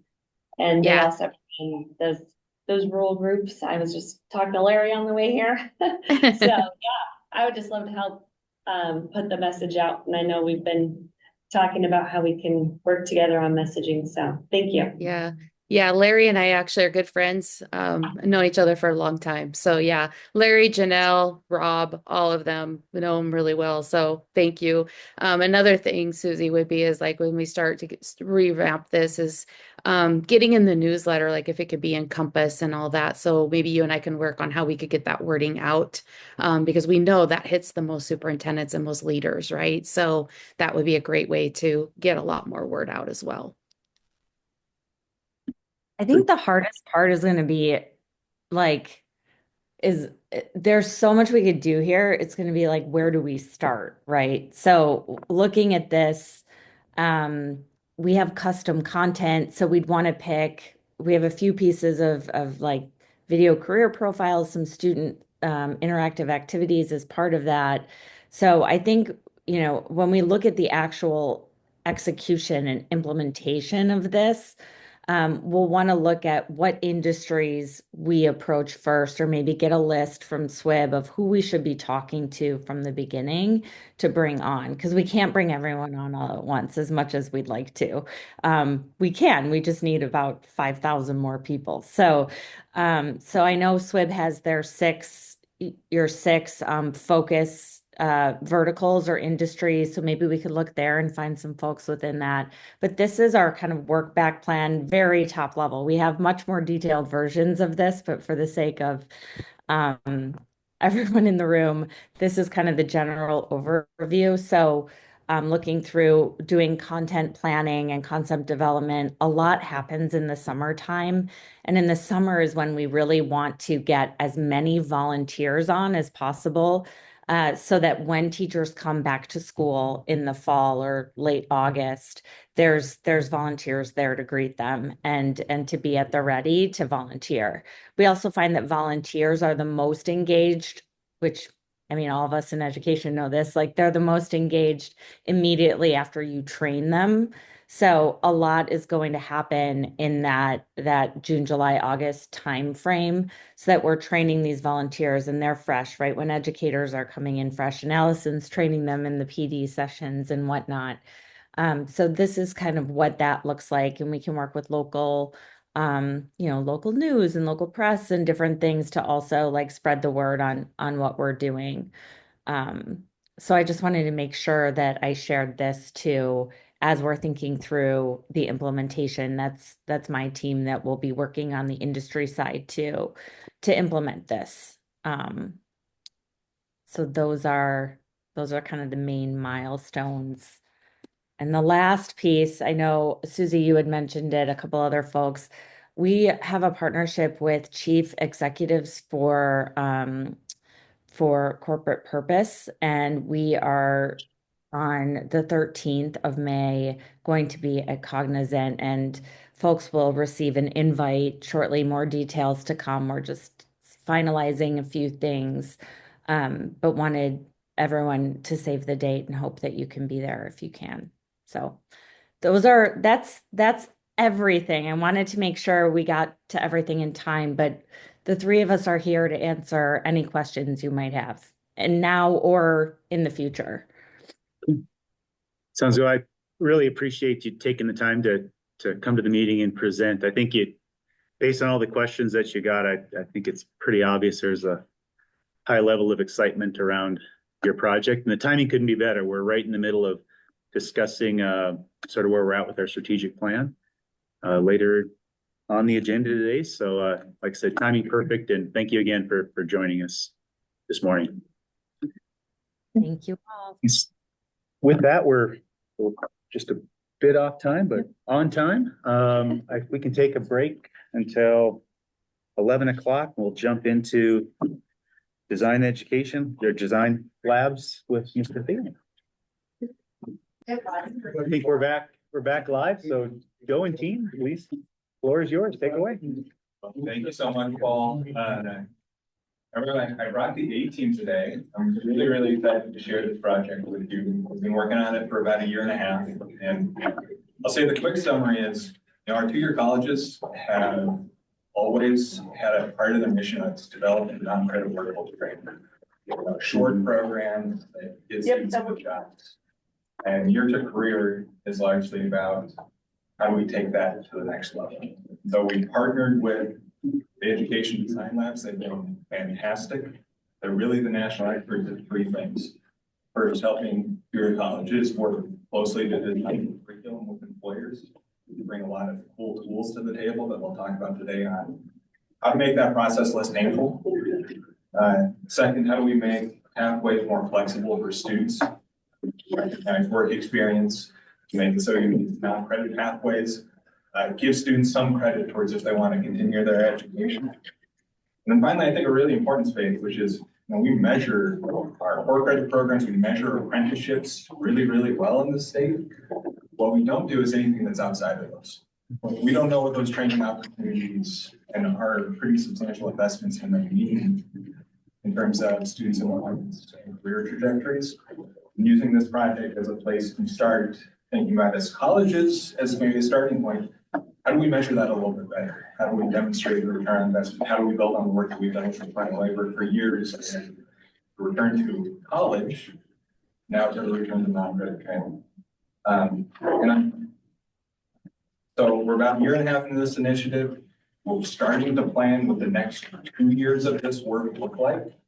And I think that there's awesome opportunity to collaborate with all of you as employers and with SWIB more broadly on how this is maybe a subcomponent of the SWIB strategic plan, how we are link these pathways into industries that you're prioritizing their development into those industries, get some of your help in engaging employers and making sure that these are well-tuned to what jobs in Montana need required. And with that, it's my pleasure to introduce the leader of this initiative for the Montana University System, Dr. Angela McLean. Thanks so much, Joe. And thank all of you for the opportunity to join you this morning in U America. I have to tell you, I am the envy of the OG office that I get to be here today. And for all of you who might know the name Tommy Malott, I have it on very good authority that a pro day, he just had a 41-inch vertical leap. So,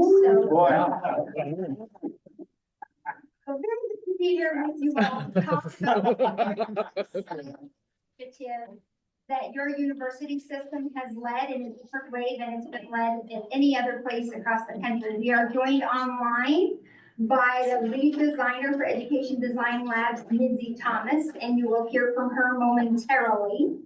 But for now, I would like for you to meet the folks who joined me in person from the Bitterroot and from Missoula. So I would ask my colleagues here to introduce themselves, and then we will move quickly through our slideshow and leave most of the time this morning for you to talk a little bit more about this exciting initiative.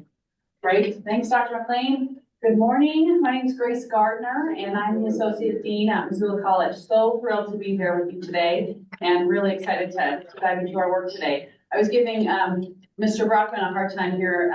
We went to undergrad together. Montana's just that one small street, right? So you see each other 20 years later. We gave tours together on the University of Montana campus, so Tony will be available after this meeting for any tours of Highland.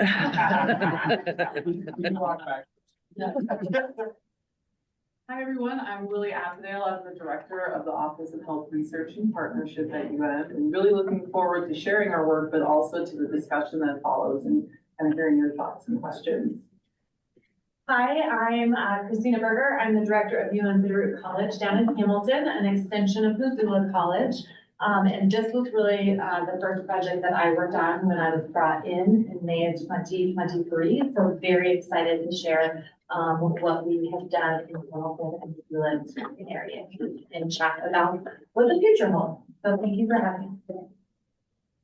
Once again, thank you. And with that, we will start this conversation about this exciting work with our colleague who's dialing in from Tennessee, and her name is Dr. Lindsay Thomas. So with that, Lindsay, you want to kick off this good conversation? Sure. Hi, everyone. So nice to be calling in virtually here from Tennessee.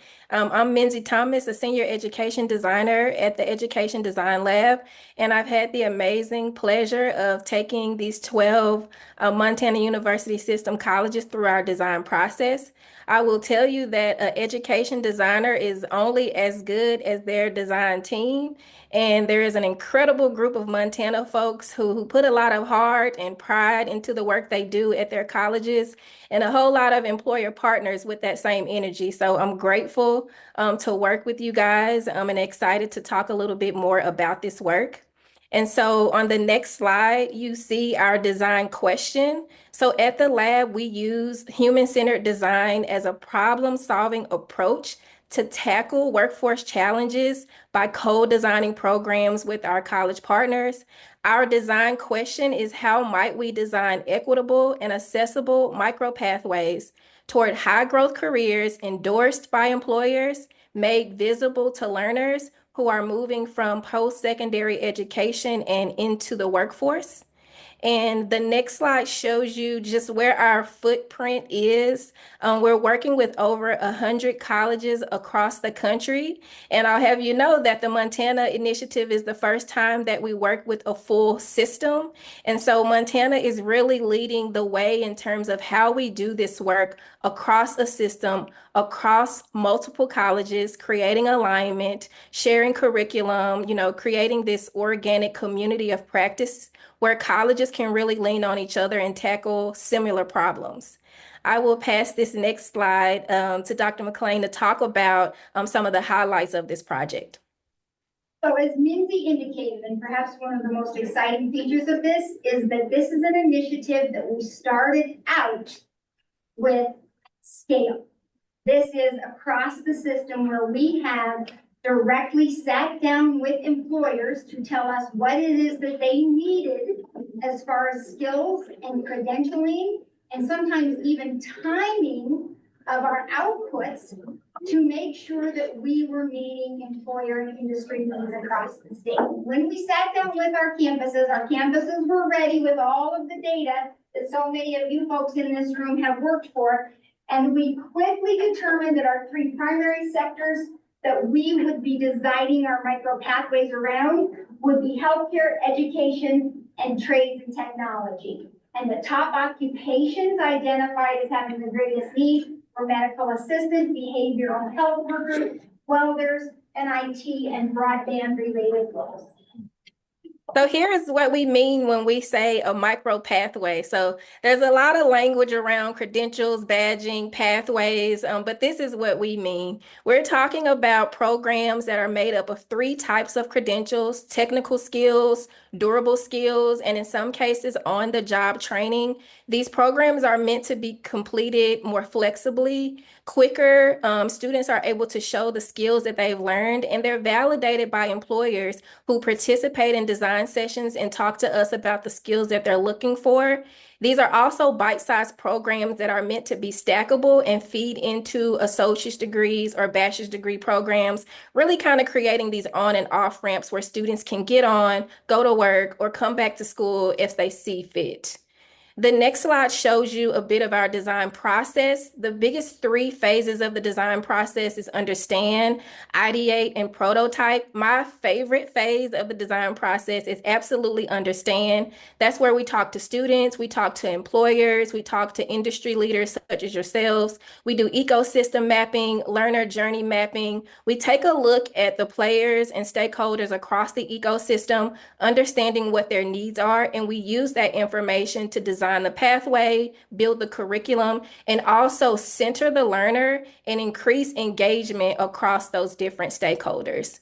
So the next slide shows you what I would say is the biggest opportunity that we have to engage with employers and create some connectivity between job descriptions and program descriptions. So during the T-Profile session, it's an interactive conversation where we map out those durable skills, technical skills, and credentials. And we want to know which skills are nice to have, what the employers are willing to train for, and so forth. And so the next slide shows you the programs that we have designed so far, and I will pass it back to Angela to give a few more highlights on those. Absolutely. One of the things I want to stress with this initiative is that we did not reinvent the wheel. Basically, we capitalized on the transformational work that was already happening across our campuses in the Montana University system. And then we took that capitalization and we brought employer partners to the table. We sat with them in rooms like this and we conducted those T-Profile sessions, and they were very explicit with us about what they needed, and not only about what they needed from us, but also what they were going to contribute to support student learners, so that when we would take on these programs and develop them, that there were opportunities for these student learners on the back end. Next, I think it's really important for you to understand that we designed communities of practice within so many of the areas that we started our work. We concentrated on that employer engagement and recognized that in specific part of the states like Eastern Montana and the northern part of the state, especially along the High Line, that engagement needed to look a lot different. One area in particular was welding. We recognized that we might not be able to sit down with one employer in Butte and create a T-Profile session and have that same T-Profile session work for an employer who needed welders in Miles City or in Glendive. And then finally, one of the areas that we know we need to continue to work on, and this is going to be part of our next phase of this work, marketing these micro pathways that we've developed and make sure that we're recruiting not only students into them, but that we continue to support employers into understanding this conversation so that they can better partner with us to produce students and then employ those students that we have produced so well. So in terms of what's next for Year to Career, as you heard, the marketing and recruitment, but we're also considering a plan and a strategy around data collection. So we want to be able to prove that these micro pathways are doing what we said they would do. So we want to collect that enrollment, completion, and employment data on students who enroll in and complete the micro pathway programs. And as a little treat or a surprise, so to speak, for you all, we are inviting you to a T-profile session. So we have set aside a few hours on April 11th and 18th. This flyer has a clickable link where you can schedule a session. All you need is a job description, and we will get you set up on Zoom, and we will go through a T-profile session that will map out the skills for that particular job, and we can talk about any opportunities for collaboration or next steps. But we really want to give you an opportunity to immerse yourselves in our design work. And so if you're interested in that, we would love to have you. And we will be following up with an email invite so you can actually click on down here and stay right to that session. So now we'd like to turn it over to our partners from the University of Montana Colleges. And with this, Dr. Grace Gardner, and I'll keep on clicking. Perfect. Excellent. Thank you so much, Dr. McLean. We were on a strict timeline this morning. I think we wanted to shoot for 20 minutes of presentation so we could have ample time for discussion. So I'm going to present you with 3 points today and be brief.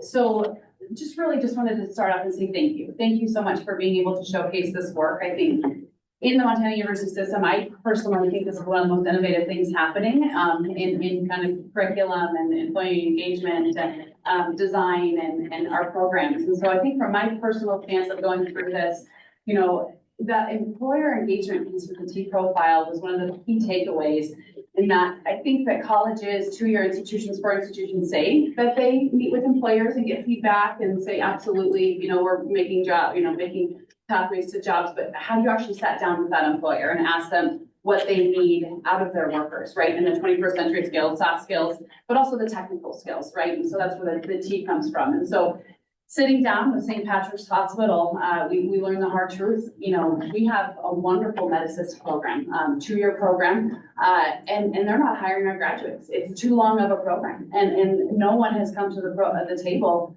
to say, hey, Grace, this is why, you know, it's too long. We need these workers now. We need them yesterday. We need them last year, right? So we're actually outsourcing education right now. We're going to Spokane, you know, and to be able to sit across the table and say, that's tough to learn, but we're going to work on building a program like this where we can expedite, you know, their path to employment and help fill those workforce needs. And so that's what Director Berger and obviously Lily Appadale have been working on in our program. So I think that it has really caused me to take a look at our own programs at Missoula College. Why are we offering these if employers are not requiring this education, these skills in the workplace, right? And so really doing comprehensive review and then, you know, hopefully leading that over to our 4-year across the river at University of Montana too. And so really exciting work and opportunity to do that. The second point that I'd like to make is the industry partnership and the willingness and kind of the eagerness and hunger to participate in that, because I think it's a space that just hasn't been explored before.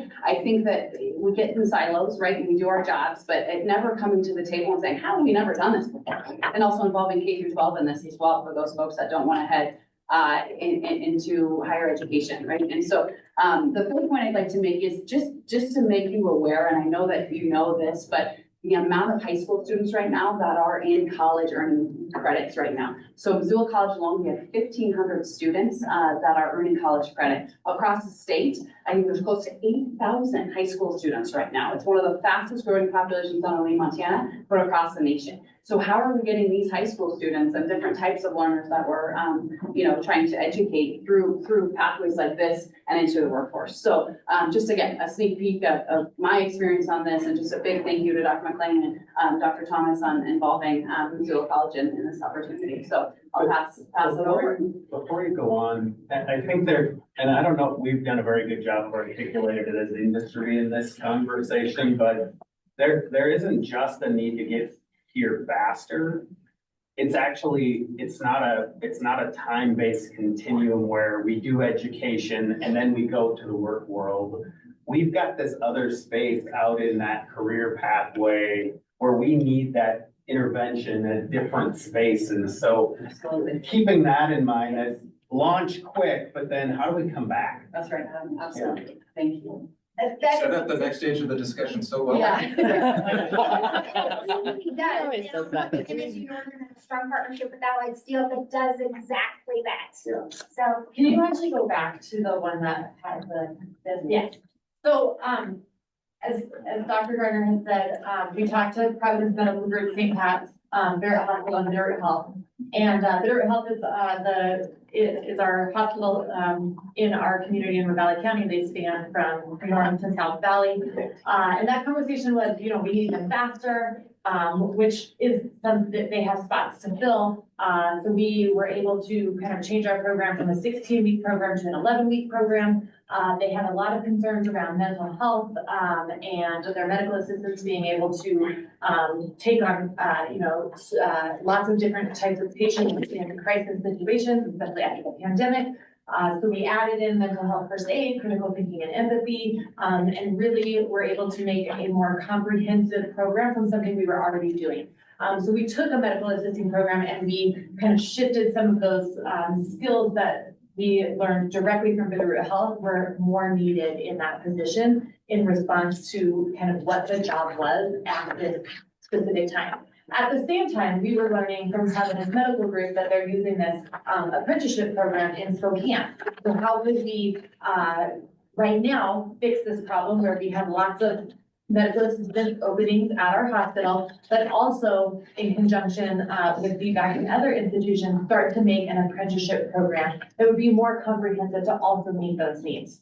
So we were able to launch this one really fast. Like I said, we went from 16 weeks to 11 weeks, added a few more modules, kind of shifted some curriculum that wasn't as important that they could learn on the job. And we're really able to launch this. The next piece of our program is that LPN program. And so that's kind of what we're working on right now is making sure that those medical assistants who got jobs over at Bitterroot Health have a career ladder to continue getting a higher wage job if they want to continue that. So really looking at like multiple on and off ramps.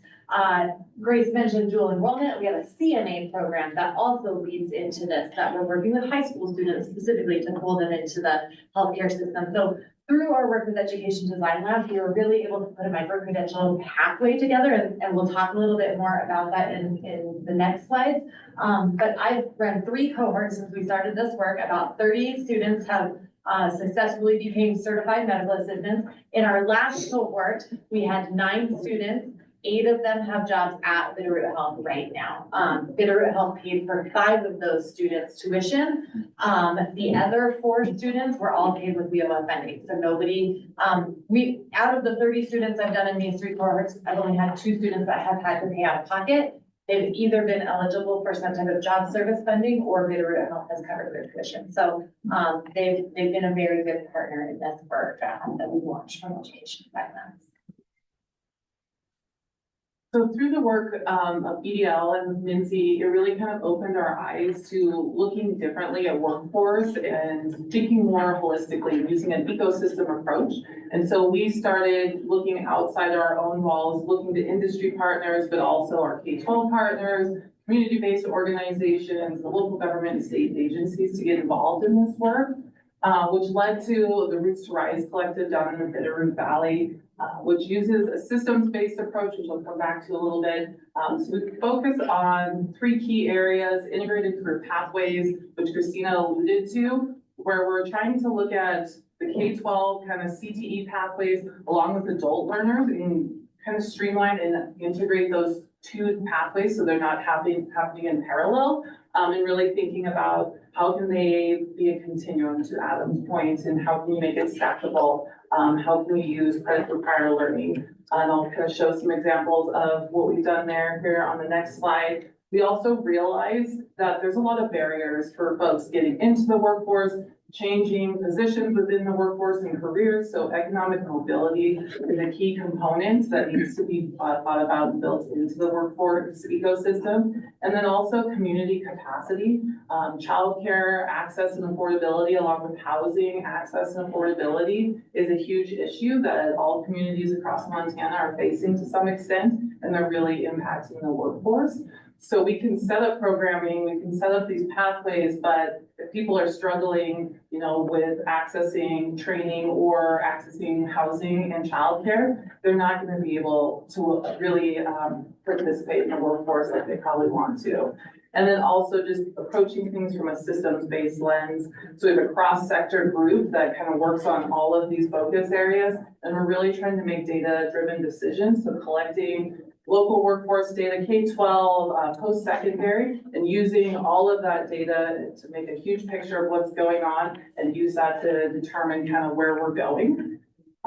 So right now we have kind of two pathways built out.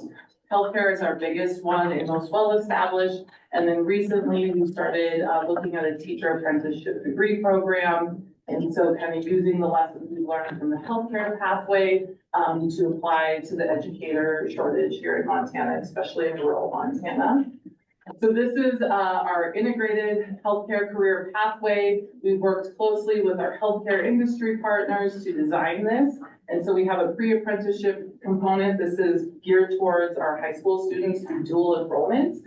And so they're taking prerequisite coursework. They're doing industry recognized credential training. So CMA, CNA, EMT, phlebotomy, kind of whatever their interest is. And then we're making sure that this step aligns with the next step, right? Some people may want to stay at this first step and have a career, just as a phlebotomist, and that's fine. But a lot of people want to go back and get further training. And so we're trying to streamline that.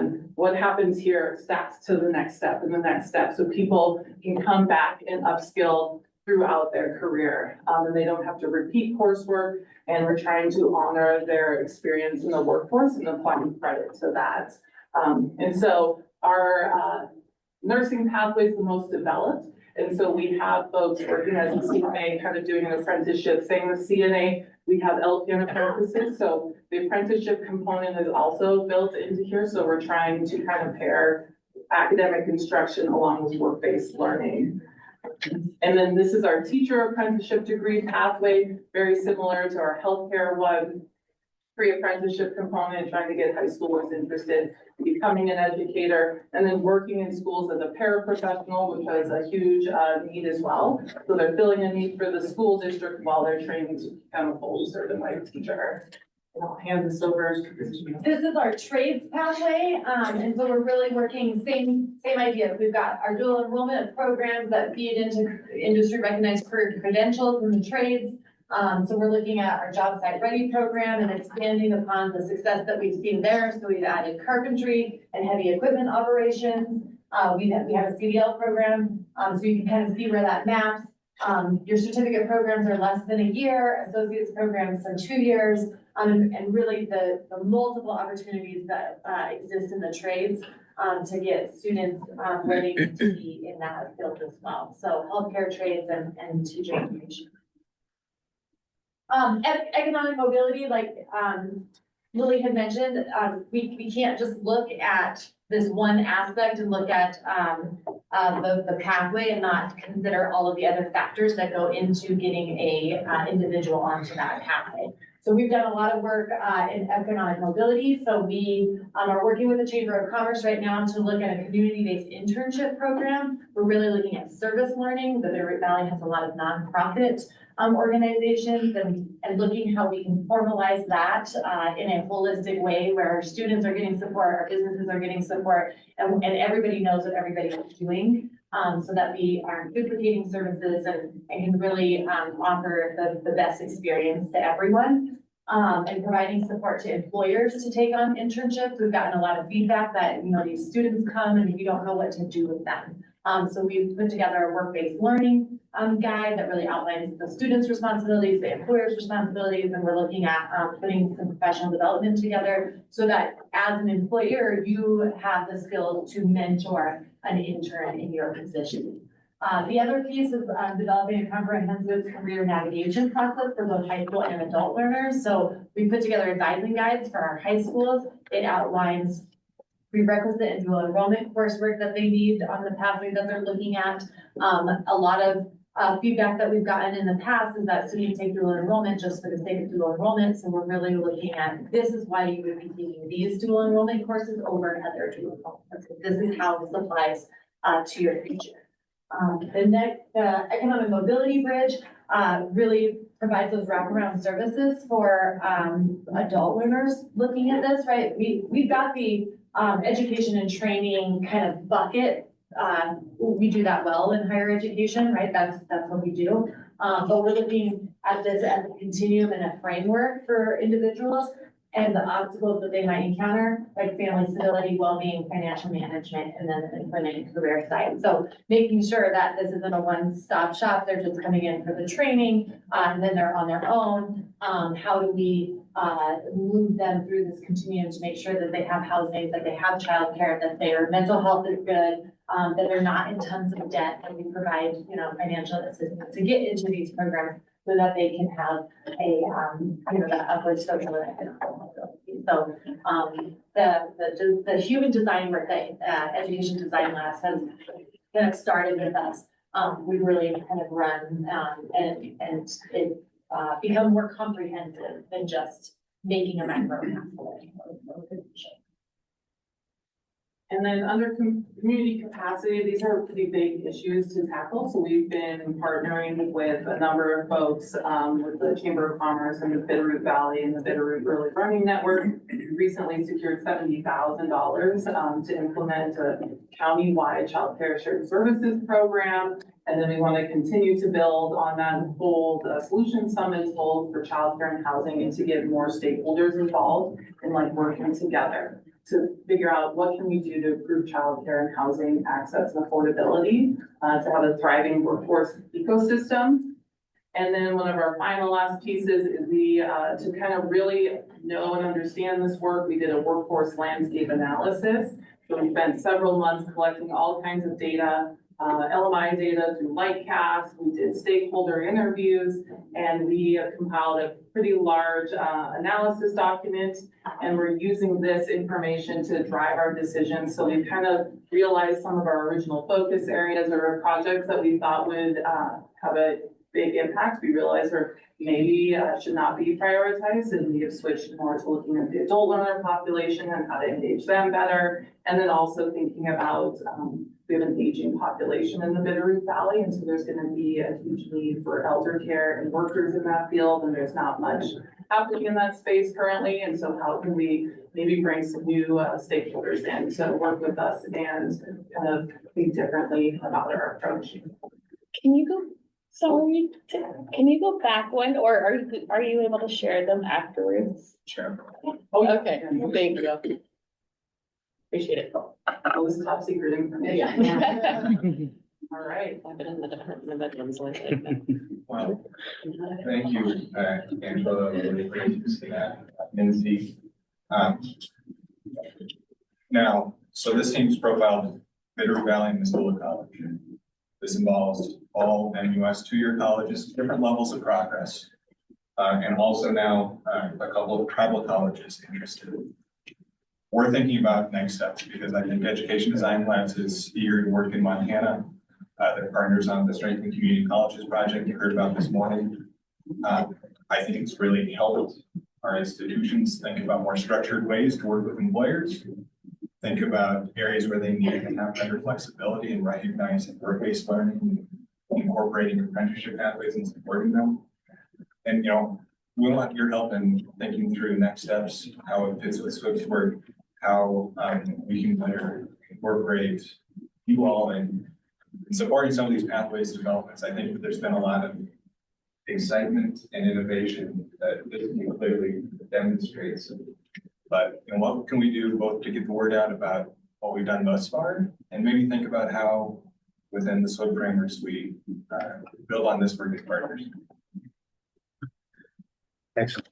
Thank you, Joe and team. Is there questions to Joe's questions he just threw on the table? I just open it up for discussion. Me. Jason?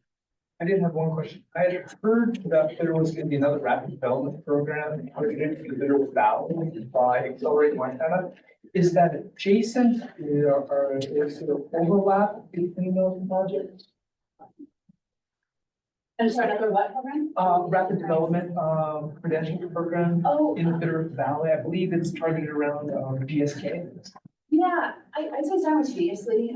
Paul is in our building at Missoula College, and so I think we're very much in step and with the progress. I can't give an update on that at this time, but it's a good teammate and I can't speak to the work of Paul. I know he's been engaging with GSK and working to see what their needs are. They had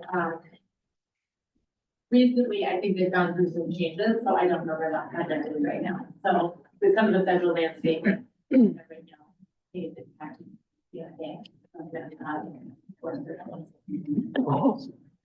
This might be a little anecdotal, but I really like the way you've reached out and had industry sitting at the table and driving the profiling. We've had so much trouble with, I mean, you had welding, a picture of a welder up there, that you try to work with the college, and this is not a state school, and no matter what, you could not get them to actually have students come out being able to weld high pressure steel.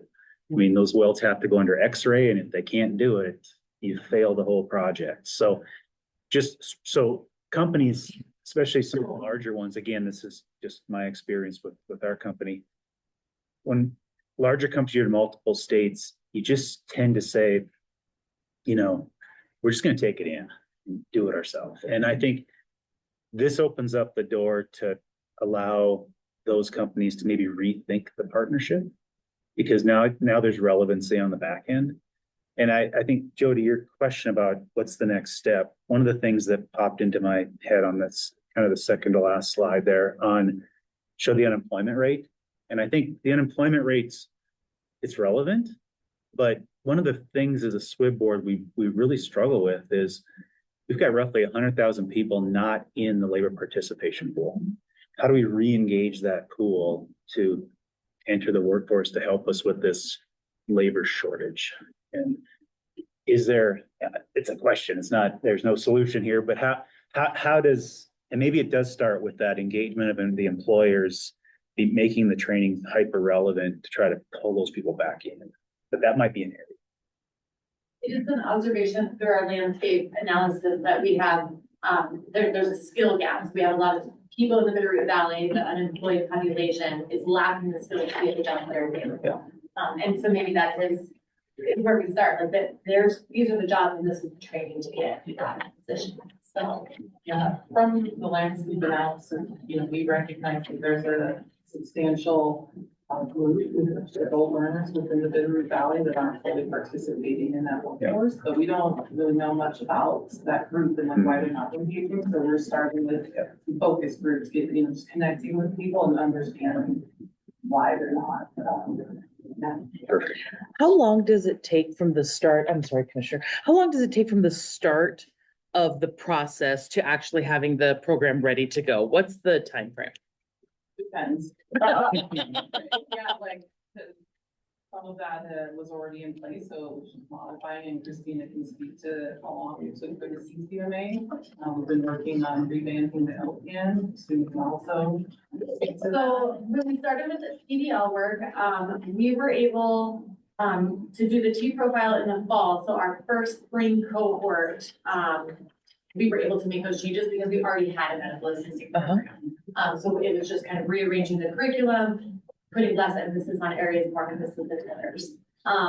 We also are working adjacently on an apprenticeship program, and that's taken us this whole time, and we're still not quite there yet. There's lots more professional development in an apprenticeship, making sure that the hospital partners have the necessary processes in place to take on an employee at that point who's learning those roles.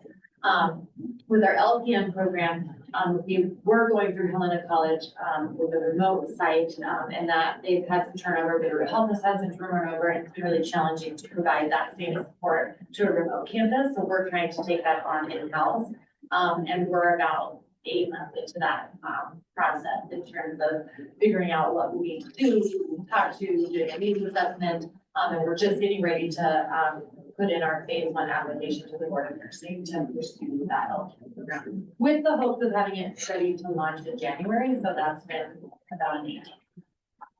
Well, to somewhat answer Joe's question, what next? One thing I really liked about this program is you targeted a region. Montana, oftentimes we talk about the state, right? What does the state need? Well, that's the umbrella. Got to dive into the detail because we're very diverse geographically, very diverse economically, and we have different strengths and weaknesses in our industries respectively. And having workforce and industry co-located geographically is an optimal situation. So question would be, are there other areas in the state like the Bitterroot Valley that we want to go seek to understand, figure out what the needs are, and then design around that instead of just saying, here's what Montana needs, here's what Montana needs. Well, and that's the magic really in this initiative is it has truly allowed us to localize those needs. And one of the things that I want to speak to your question, from the time that an employer sits down for that T-profile session to the time that the Ed Design Lab designs the micro pathway is and has been more often than not less than a week. And then it's a matter of putting pieces and parts in place like MOUs and agreements that take up a little bit of time. But if we can move those pieces past that design piece forward rapidly, like on our end, it can be a month or less. And I think that's what's really exciting about this initiative is that the rollout of these pathways has happened in real time. It's not like you're coming to the table now and 6 months down the road, we're rolling something out that you might have needed 3 months ago. And what you're hearing here is these folks sat down with Bitterroot Health. Weeks later, they had a pathway in place, and now they're building on that work to make sure that the pieces that they first established are truly stackable and portable and continue to have meaning not only for their employer partner, but for their student completer. So some real opportunities. And one other thing I think to your question, Paul, and something that you alluded to, and we have a lot of adults across the state who are not in the workforce. A lot of Montanans who have some experience or some college and no degree. And I think one of the things that we're zeroing in on, and I think you heard a lot of conversation here in a couple of slides about apprenticeship, is how do we tap into that at the local level, Jason, to make sure that we can meet our educator recruitment and retention needs through an educator apprenticeship model. So it's really quite a magical initiative that has spurred a number of other things. And I would point you to that slide that features so perfectly the ecosystem and all that this initiative has helped us to put together around that. Commissioner, did you have a question? No, this is intriguing stuff. It really is. And I think a lot of it still boils down like the top the community part of this thing, childcare and housing. Looking through this, Joe, some of your reports here, come out of welding or whatever, and you're making $50,000 a year. That's 25 bucks an hour.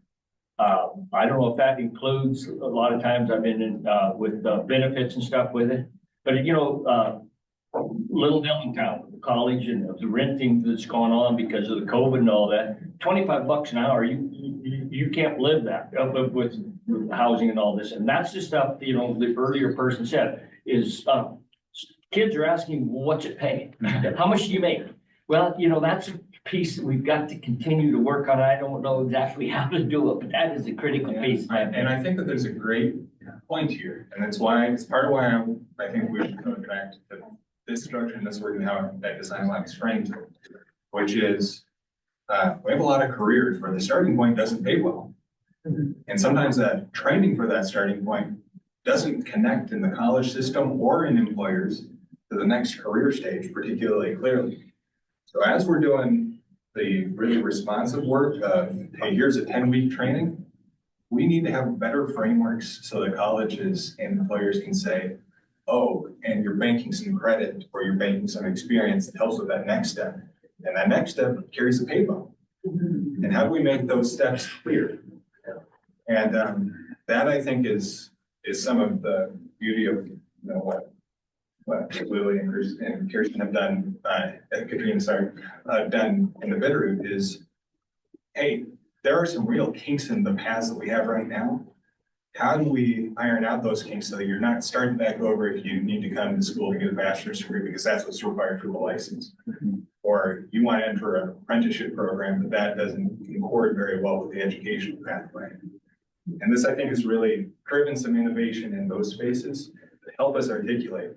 Yeah, you might be starting at medical assistant salary, but you can get to a nurse faster while you're in work. Or you might be starting at this level of a welder salary with their job. The second point, which I think is part of what this group's designed to talk about, is one of our college's challenges is we don't have state funding for non-credit programs. Federal government does not have student financial aid for non-credit programs. Their support is you all, staff education and training, and we owe it.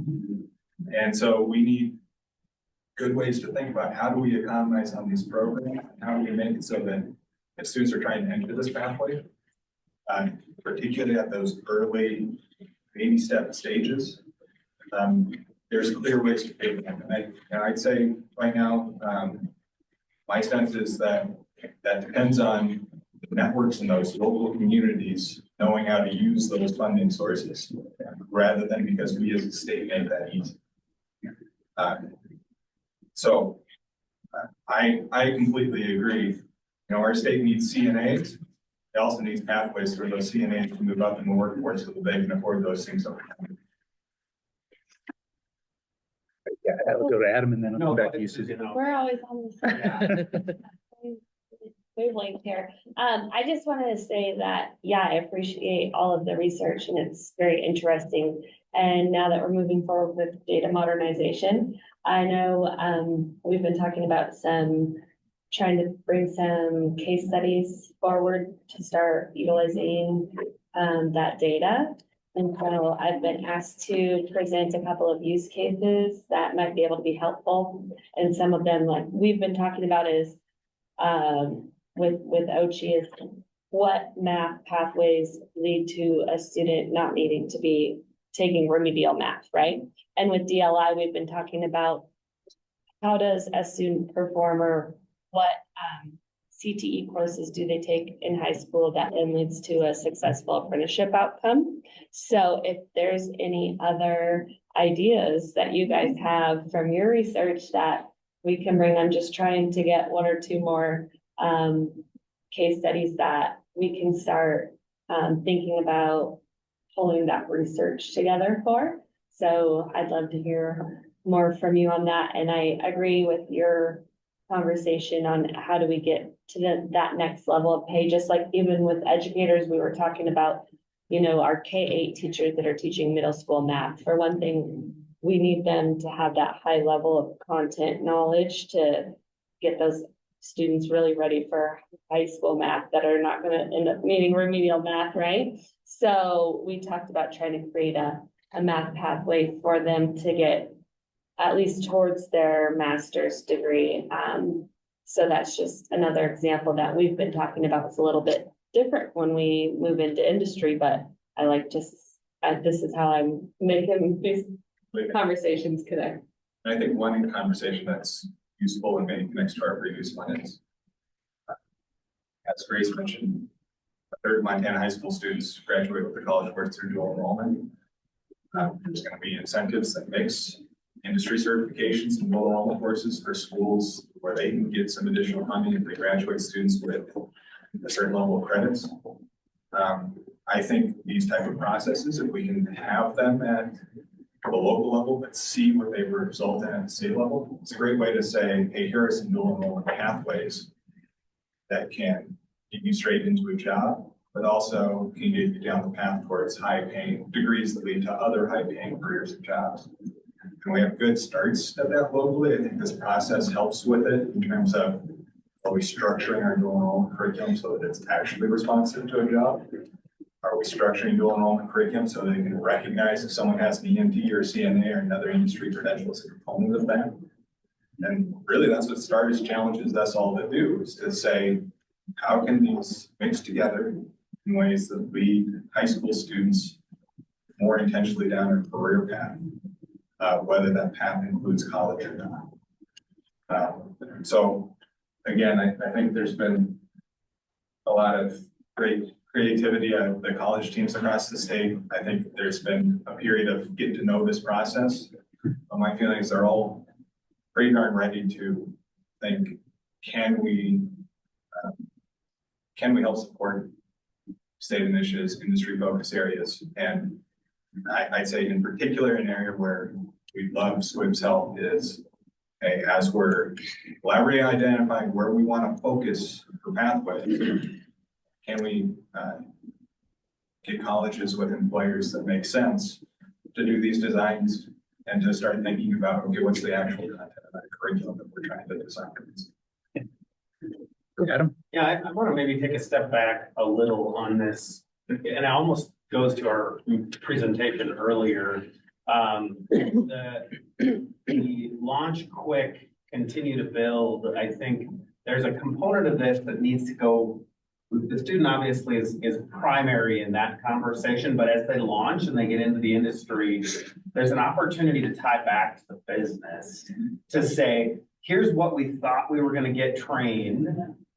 And we have segments of it where we're performing well, and areas that, man, the student, they didn't get what we needed. So in the partnership, is there a place where we can re-inject first virtually, then possibly the way the model works in our industry, we have a really significant amount of virtual training followed by a capstone event where they take all that they've learned and then they go somewhere for a dedicated period of time to get capstoned. Yes, I can prove I do know how I'm competent in that exercise now. And as we think about modeling these, both going back to catch so that, hey, the student they didn't get hydraulics well, or they didn't get electronics.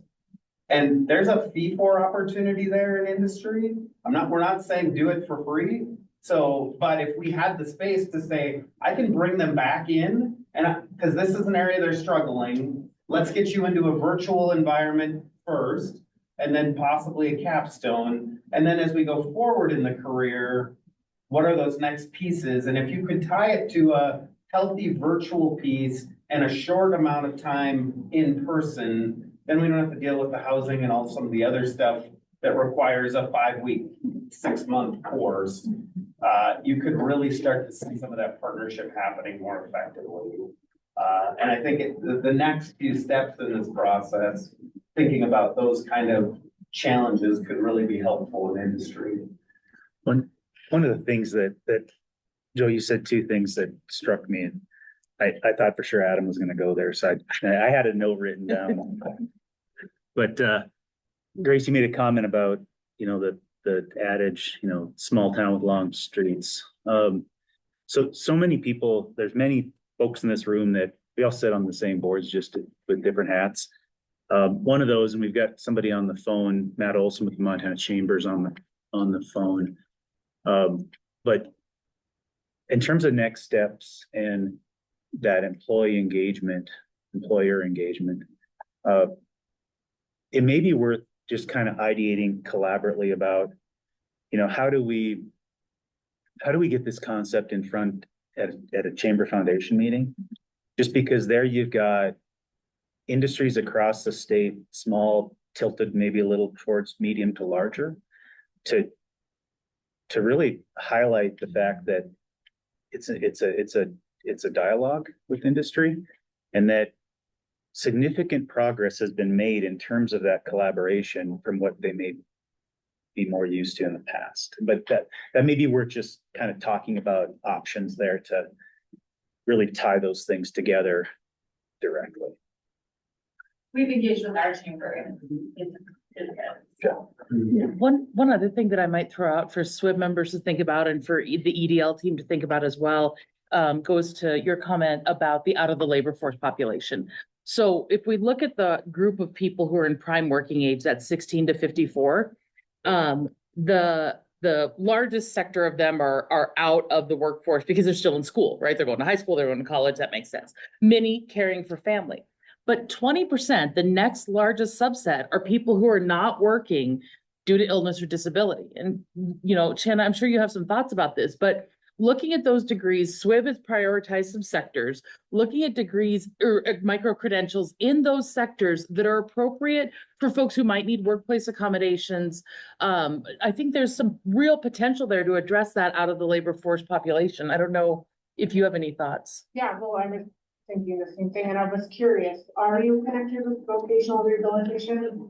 Right, okay, I didn't hear it mentioned, so I was. Yes, sorry, Okay. when I say job service, our job service office in Hamilton has both rehab and master's and our HISA and literacy, it's all one big building, so when I refer to it, I know what I'm. Okay, no, I appreciate that. Yeah, they're all Get people connected after this, so that's good to hear, because we do have counseling staff and we are providing for childcare and a lot of things on that continuum that you shared, so definitely feels like a natural collaboration could happen, and we do have about 7,000 people that we're trying to get work that are included in that gap, so. Well, that's what's so fun about this work. I think it's just that collaboration. I think, Adam, as you mentioned that, online asynchronous or synchronous, you're not going to be able to learn how to be a heavy equipment operator by an online microgrid, right? And so it's like, this is a first step. And that's why I think as we look at this phase 1, 15 hours maybe in a setting of maybe during the winter time at Missoula College, I'm thinking specifically of simulators, right? But then you're actually getting out with this program and an apprenticeship or an industry with Jackson. And I think something that was said is also how we're depicting this to K through 12. We work with so many high school principals that, again, I talk about those silos. It's like, how are we communicating these to students, to parents, to high school counselors to talk about these opportunities as a state, right? So it's not, Ekalaka is communicating something different than Loyola, private high school in Missoula, and so what is the narrative? And I know that so much of that is based on the school boards and interest and things like that, but I think we're just talking about opportunity here. So many students have no idea what the opportunities are, right? And so I think as we're talking about these, one thing about Missoula colleges and the Montana University System is we have our workforce from Department of Labor and Industry, so a member of Commissioner Thompson's team is there, and we can just quickly ask her, what is the labor market data for these jobs? Is this promising? What is the average salary? You talk about wages. What is going to be a living wage job for that population? And it's obviously different per learner, but yeah, it's really, really exciting. So yeah, thanks. Hey, one. Yep, one, quick, the last one, Mr. McGinley. For, Dr. McLean, thanks for the update on touchdown, Tommy. But don't ever forget the pride and joy of the Beaverhead, old Tori Anderson. I think this is right here. Bobcats too. Sorry about that. This is his contract here. If we keep that kid from getting hurt at that level, he's doing great. And just, like I said, the benefits those kids go through that education, what they do to the community back home is unreal.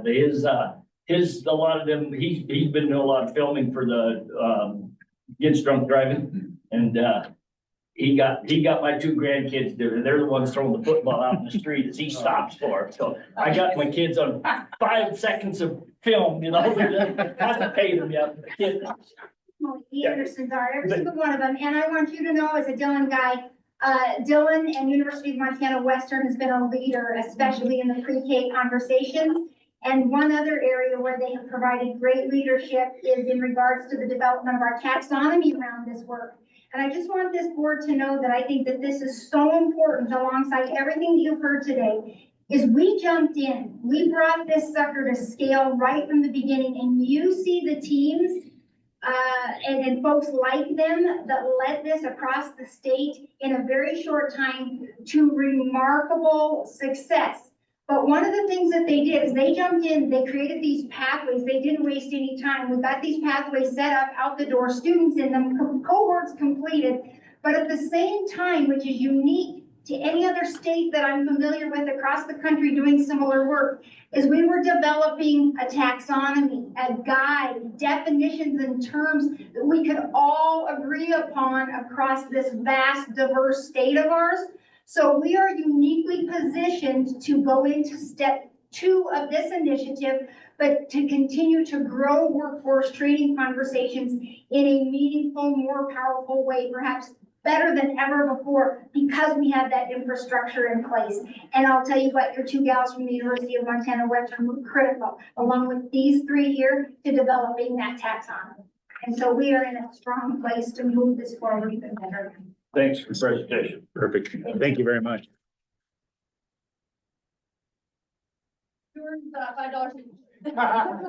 Okay, lunch? Where is it? Right out in the hall. Okay, so lunch now, we'll have about a half hour and then we will head over and visit the Joint Apprenticeship Training Center. Okay, so